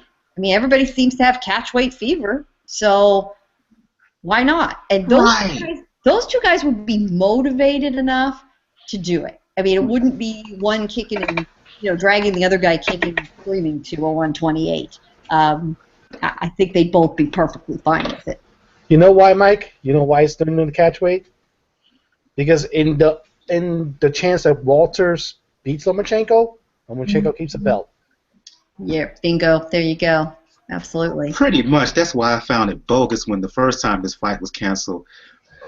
It was Lomachenko's people was like, he's not a featherweight. He can't do this. Well, the entire time Walters was saying, look, there were circumstances of me not making weight. Had the flu, maybe partied a little bit too much. Give me an opportunity to try to get down to 126 because I can make it. And Lomachenko's not moving up to 130. He's not. He's going to hold on to that featherweight belt as long as he can. So why not either give Walters the opportunity to get down to that weight, or B, make it at a catch weight. I'm glad it is happening now, but the fact that it is happening now says to me that the excuses they gave the first time, they were BSing us. Well, to be fair, remember we're only getting this fight because the WBA actually found religion when it comes to belts, and now they're making Uchiyama fight to solidify the WBA super featherweight belt. So that's the only reason we're napping up, because remember before we were all talking about Walters Uchiyama. That was the big. That was how we were last year. Yeah, but if that under that scenario, no, there were other options out there for Walters too. You know,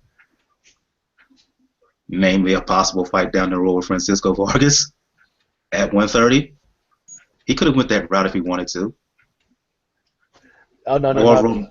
Or Rocky Martinez at 130. That fight would have been there for him. No, remember Rocky's Heyman. Rocky's a Heyman guy, and anything I want to prevent right now, anything that prevents Francisco Vargas from not stepping in the ring with Orlando Salido right now. Anything that is in the way of that, I want that out of the way. But you're missing my point. You got to remember now, HBO, the new suits at HBO are willing to work with Heyman. So, but it's Bob, though. The question is Bob? I think so. Yeah, Bob, for the right money, yeah. Bob, yeah, for the right circumstances. Oh, yeah, he would have done it. Yeah. He would have done it.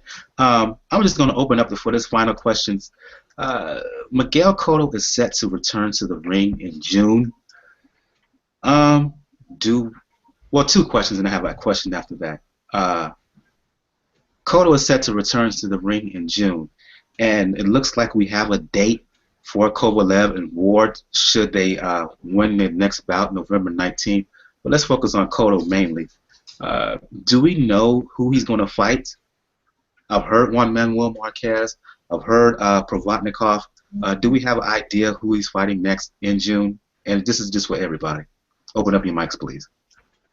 I mean, I'm hearing the same two names that you just mentioned.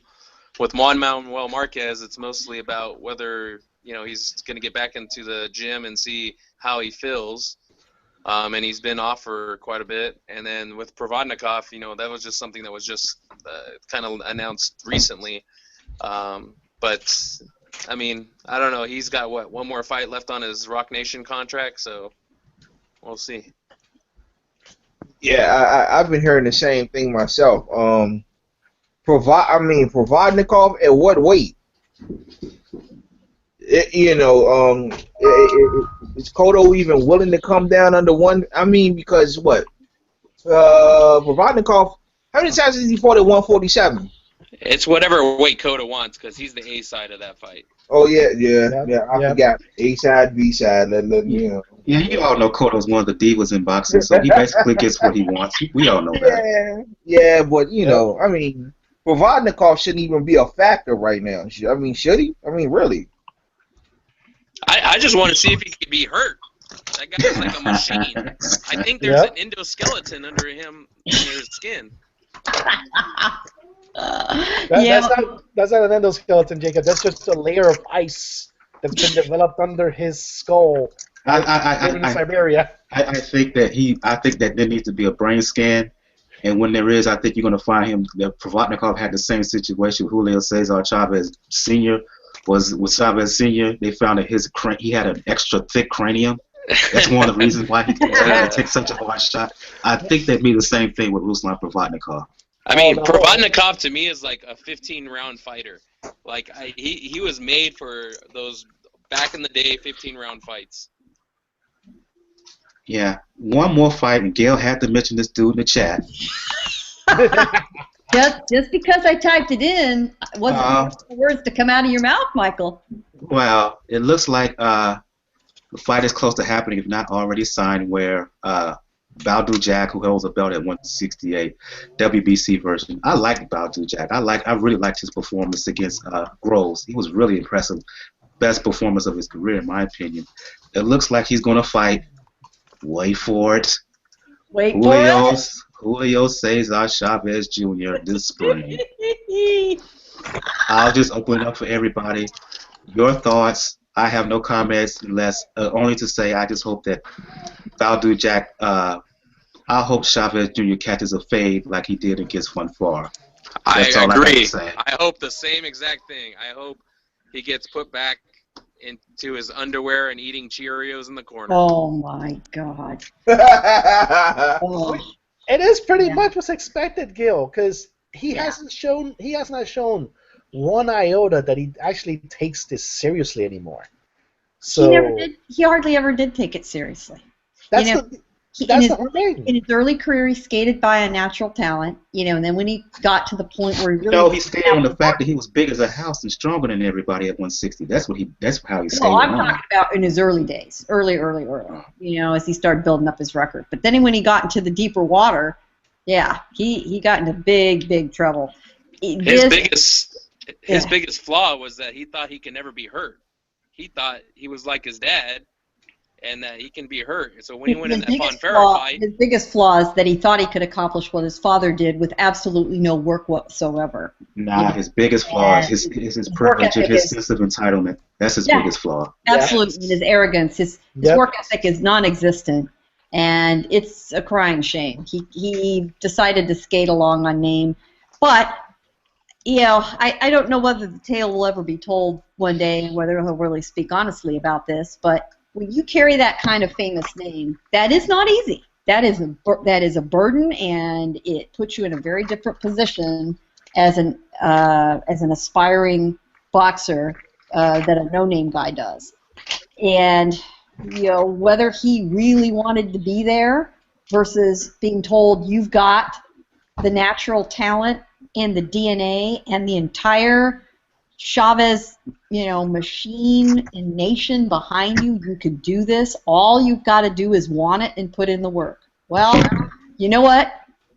All the other things aside mean nothing if you don't want it and you can't put in the work. And I don't think he wanted it enough to put in the work.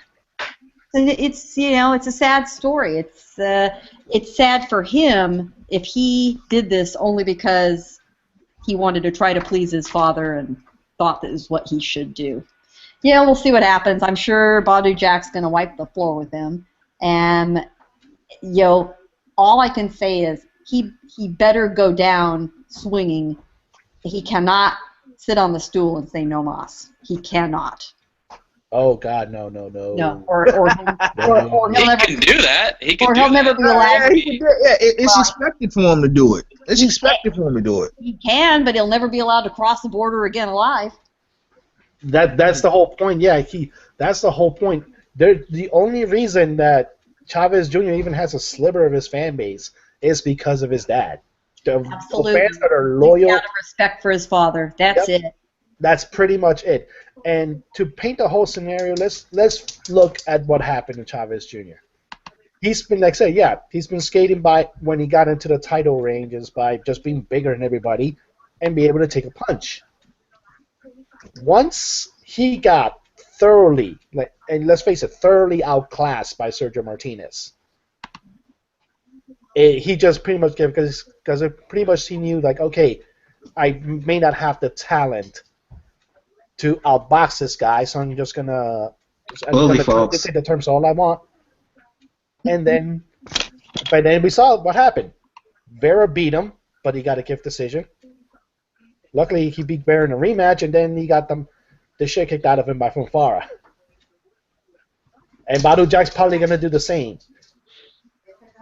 Yeah. Yep, absolutely.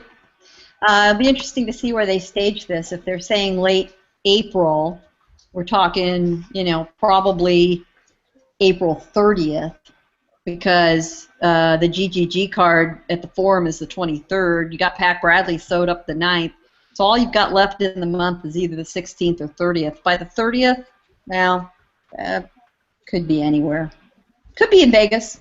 If Floyd is promoting the fight, it's his guy. Might be in Vegas. Yeah. It's either in Vegas or in Michigan with Mayweather Promotions. Well, yeah, or it could be at the Sands in Bethlehem, Pennsylvania. Oh, wow. Could be in Vegas. Could be in Vegas. Could be in Texas. Who knows? Yeah. Just don't have Lawrence Cole as a referee. Maybe it'll be on a cruise ship. No. Actually, no. Let's The not. co-main event will be a monkey fight, a monkey knife fight. Hey, watch it now. Hey. Animals are getting with knives now. Like I said, there's an internet video going around of a crab literally defending himself with a how knife. funny was that? Yes. How funny was that? That was hilarious. Yep, that was some funny stuff. But, before we close the show out, since Daniel came on late, your thoughts on Pacquiao's comments and Nike's decision to basically terminate his contract? Oh man, oh god, there's so many layers to this. We went heavy on this to begin the show, so I just want your comments before we ended things out. Okay, yeah, because we're gonna go into domestic politics when it comes to this one. Yeah, that's what I brought up. This is what comes into it, if you want to think about it. In 2004, George W. Bush technically got reelected on a platform of being against gay marriage. Yeah. Since then, a lot of gay people turned 18, and have been able to be polled, and that's why you saw, if you've seen in polls, such a sharp trajectory towards acceptance of gay rights in this country. So it's become pretty clear now that a lot of the actors, even now, where it's only been 12 years ago, is no longer acceptable. Now, I understand where Pacquiao's coming from. It's his belief, it's his religion. Unfortunately, he was miseducated because there are various instances in the animal kingdom of homosexuality.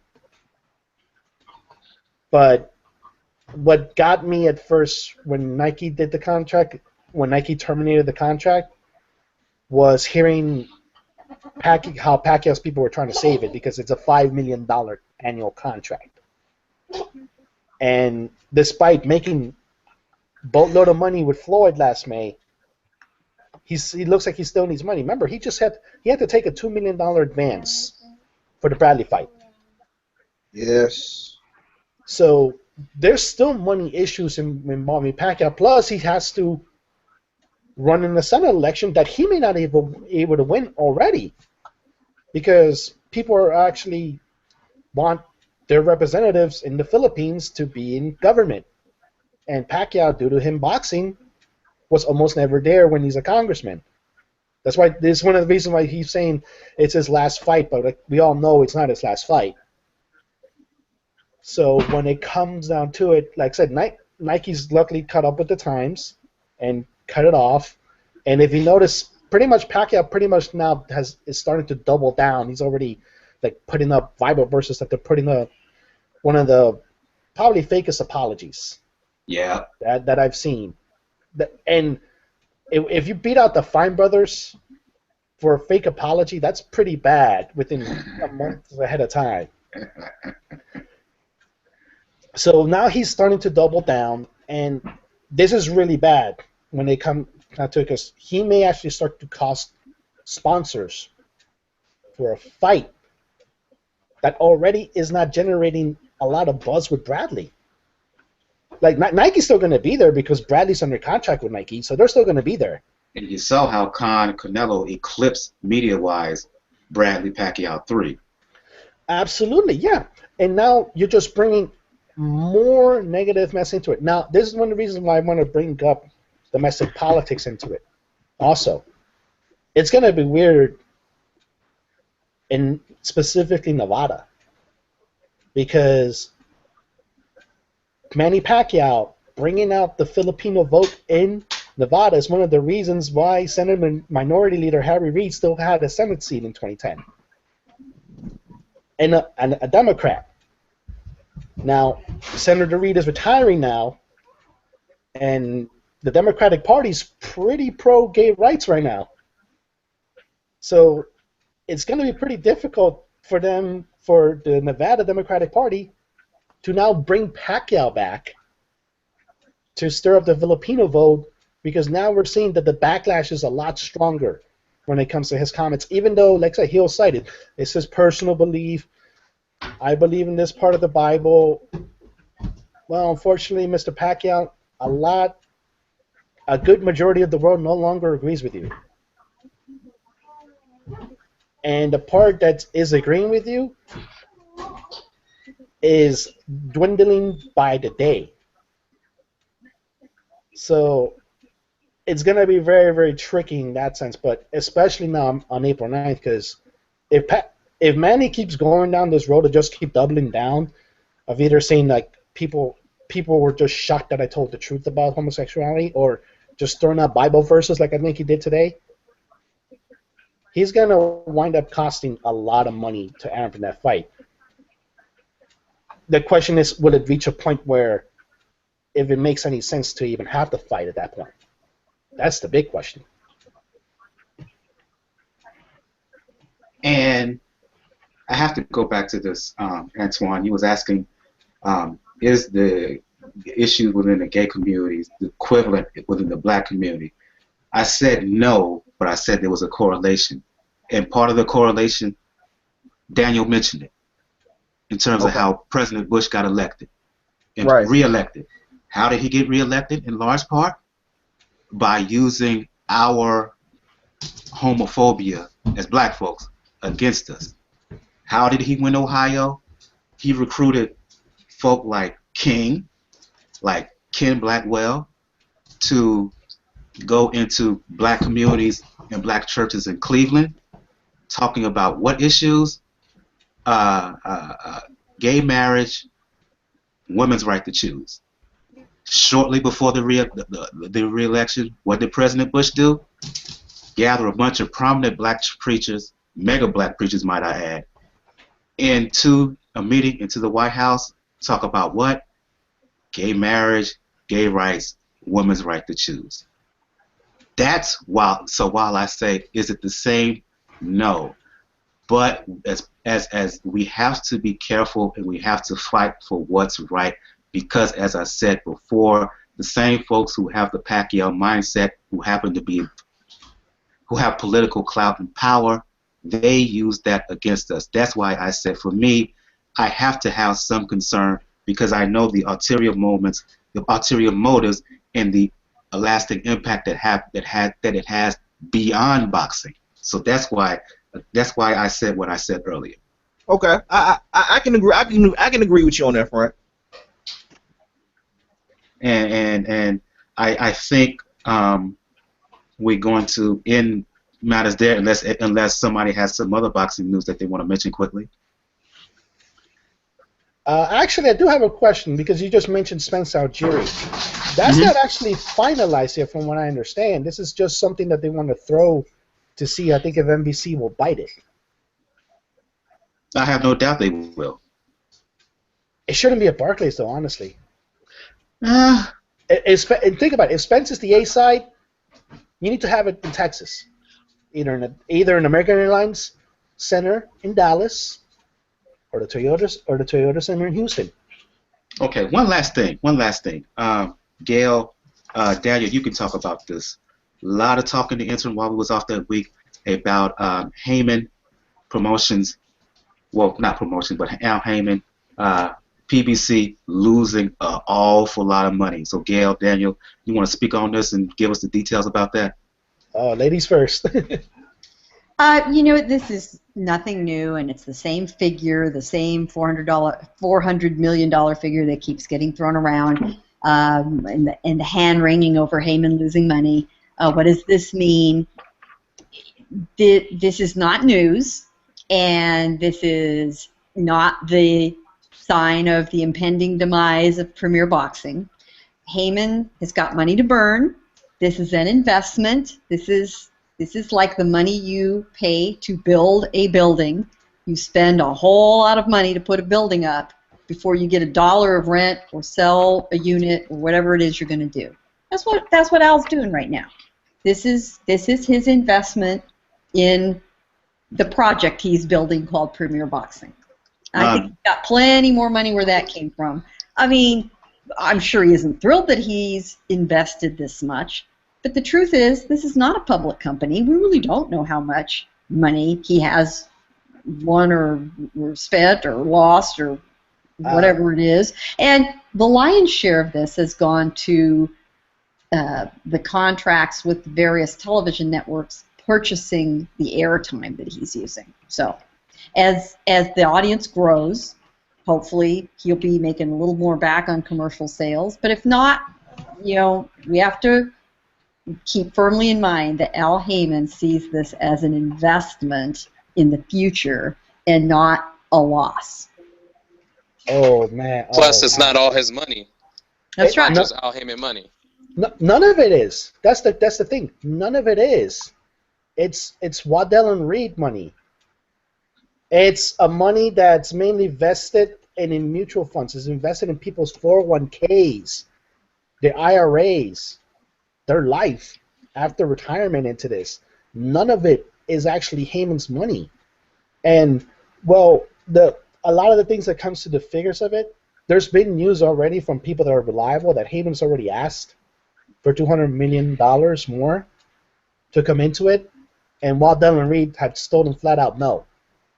Until further notice, you're not getting any more than the $82 million you have remaining.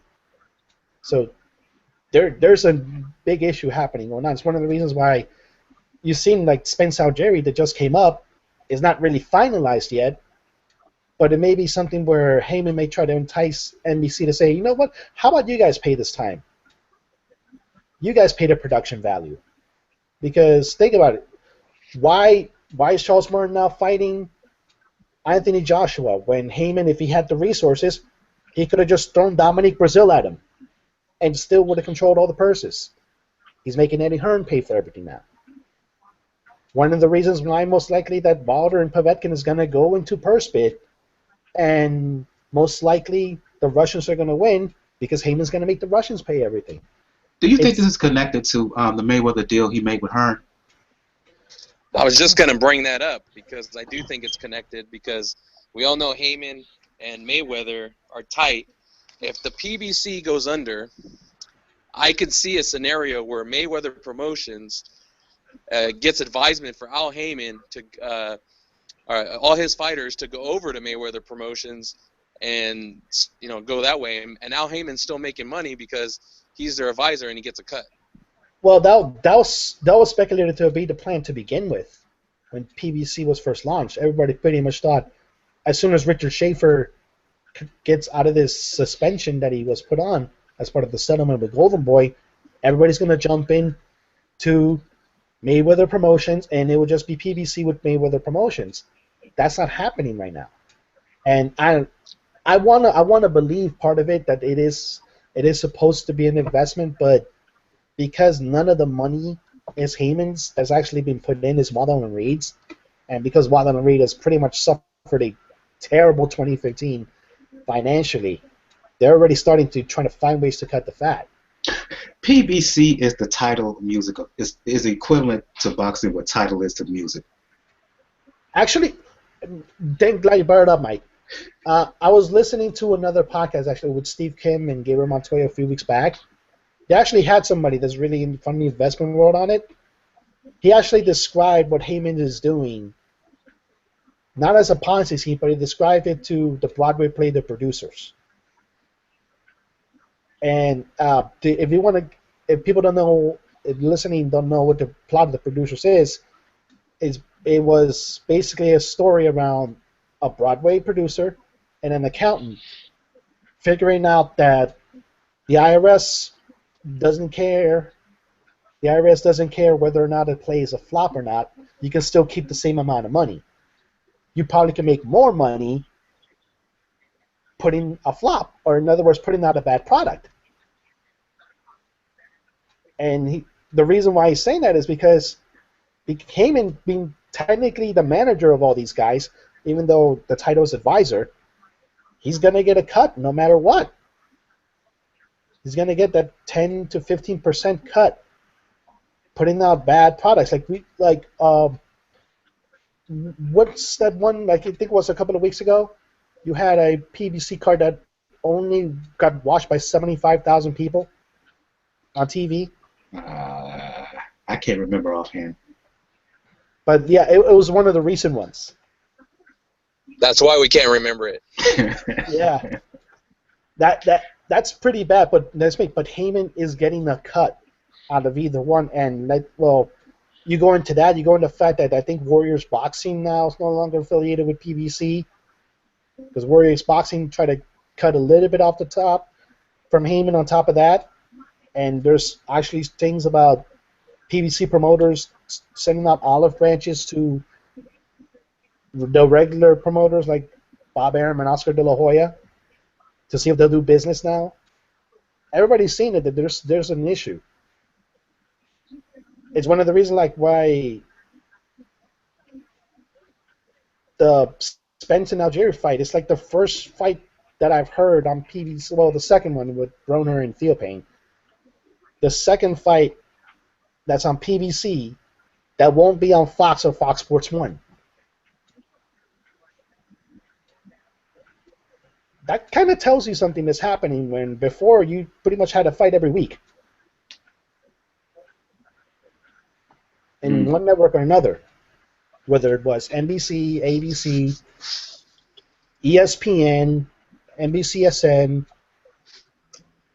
Spike, Bounce TV. Like they had one Bounce TV card, and Spike is actually paying for it. Spike is actually paying for PBC. Those fights are actually good, though. Yeah, well, of course, because they're paying for it. No, I mean that all the fights that have been on Spike, for the most part, have been pretty exciting fights. Yeah, because, like I said, because Spike is actually paying for the product. So they're actually investing in something that was going to air in their airwaves. So it's pretty telling, but I think Heyman might be smart enough to maneuver the money around, like Yo said, like try to put it in as an investment. And if the PBC dies, it's not going to be a slow death. It's not going to be a quick death. Because if it's a quick death, the feds will come.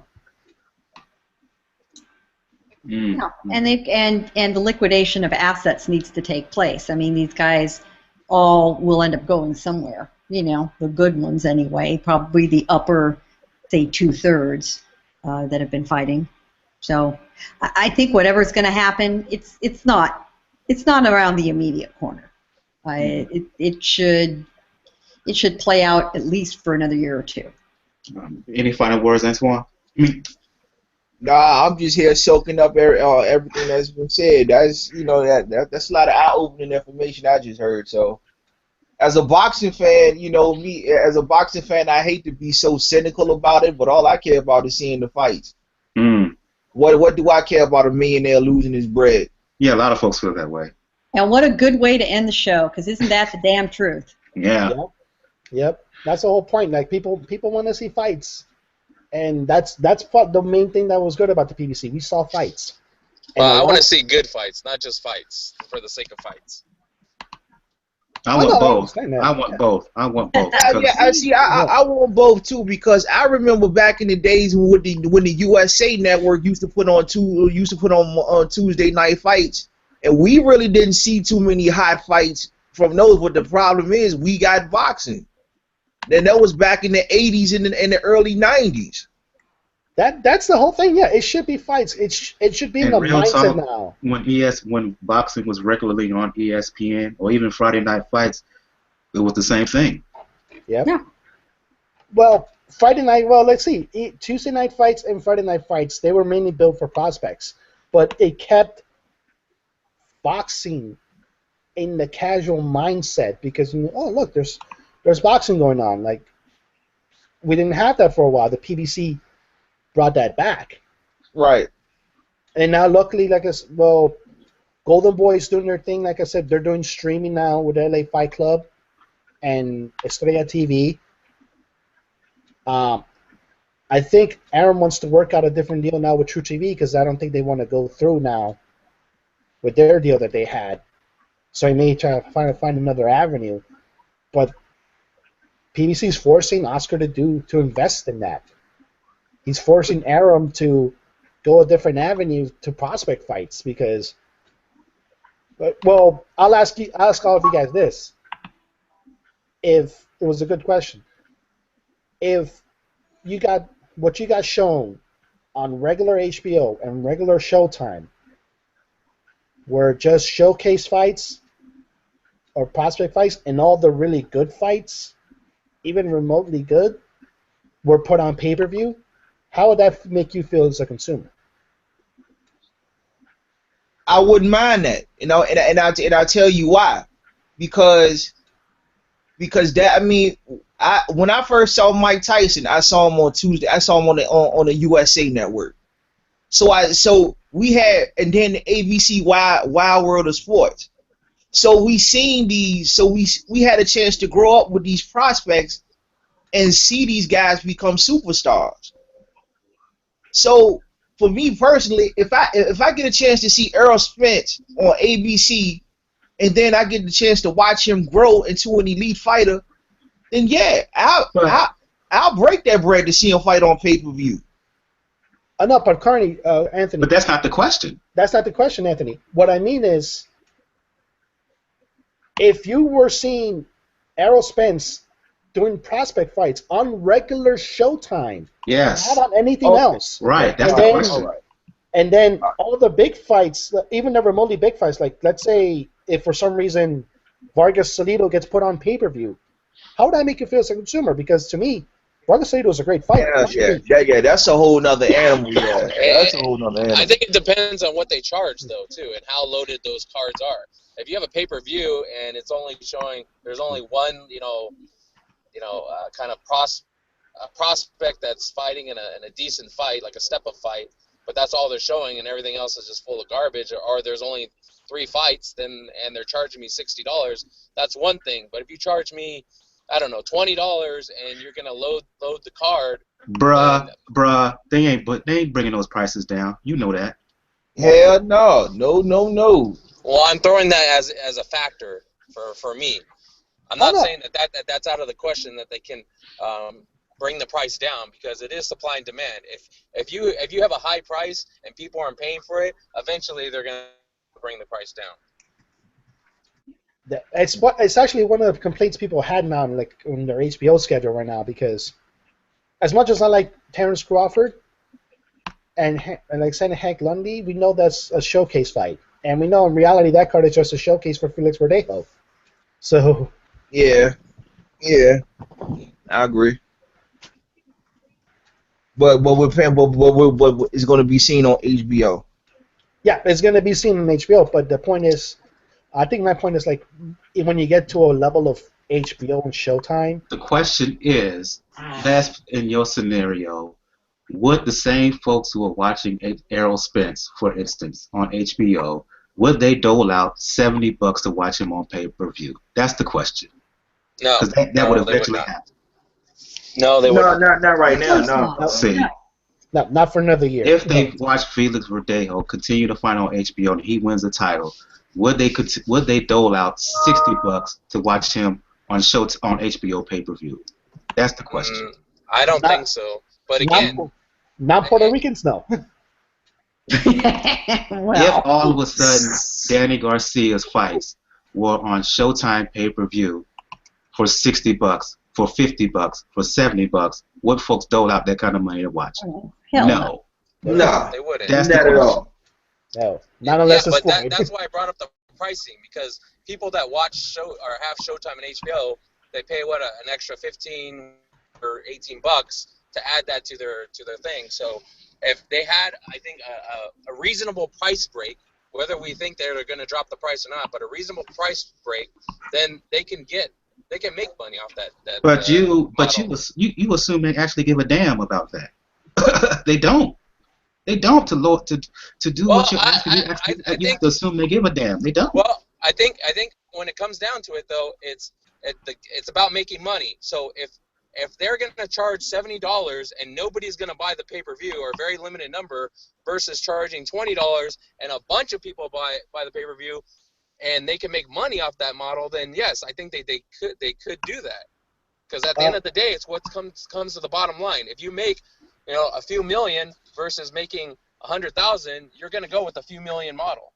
Jacob, they tried that already. They tried that with Triple G Lemieux. Yes. They should. Oh, yeah.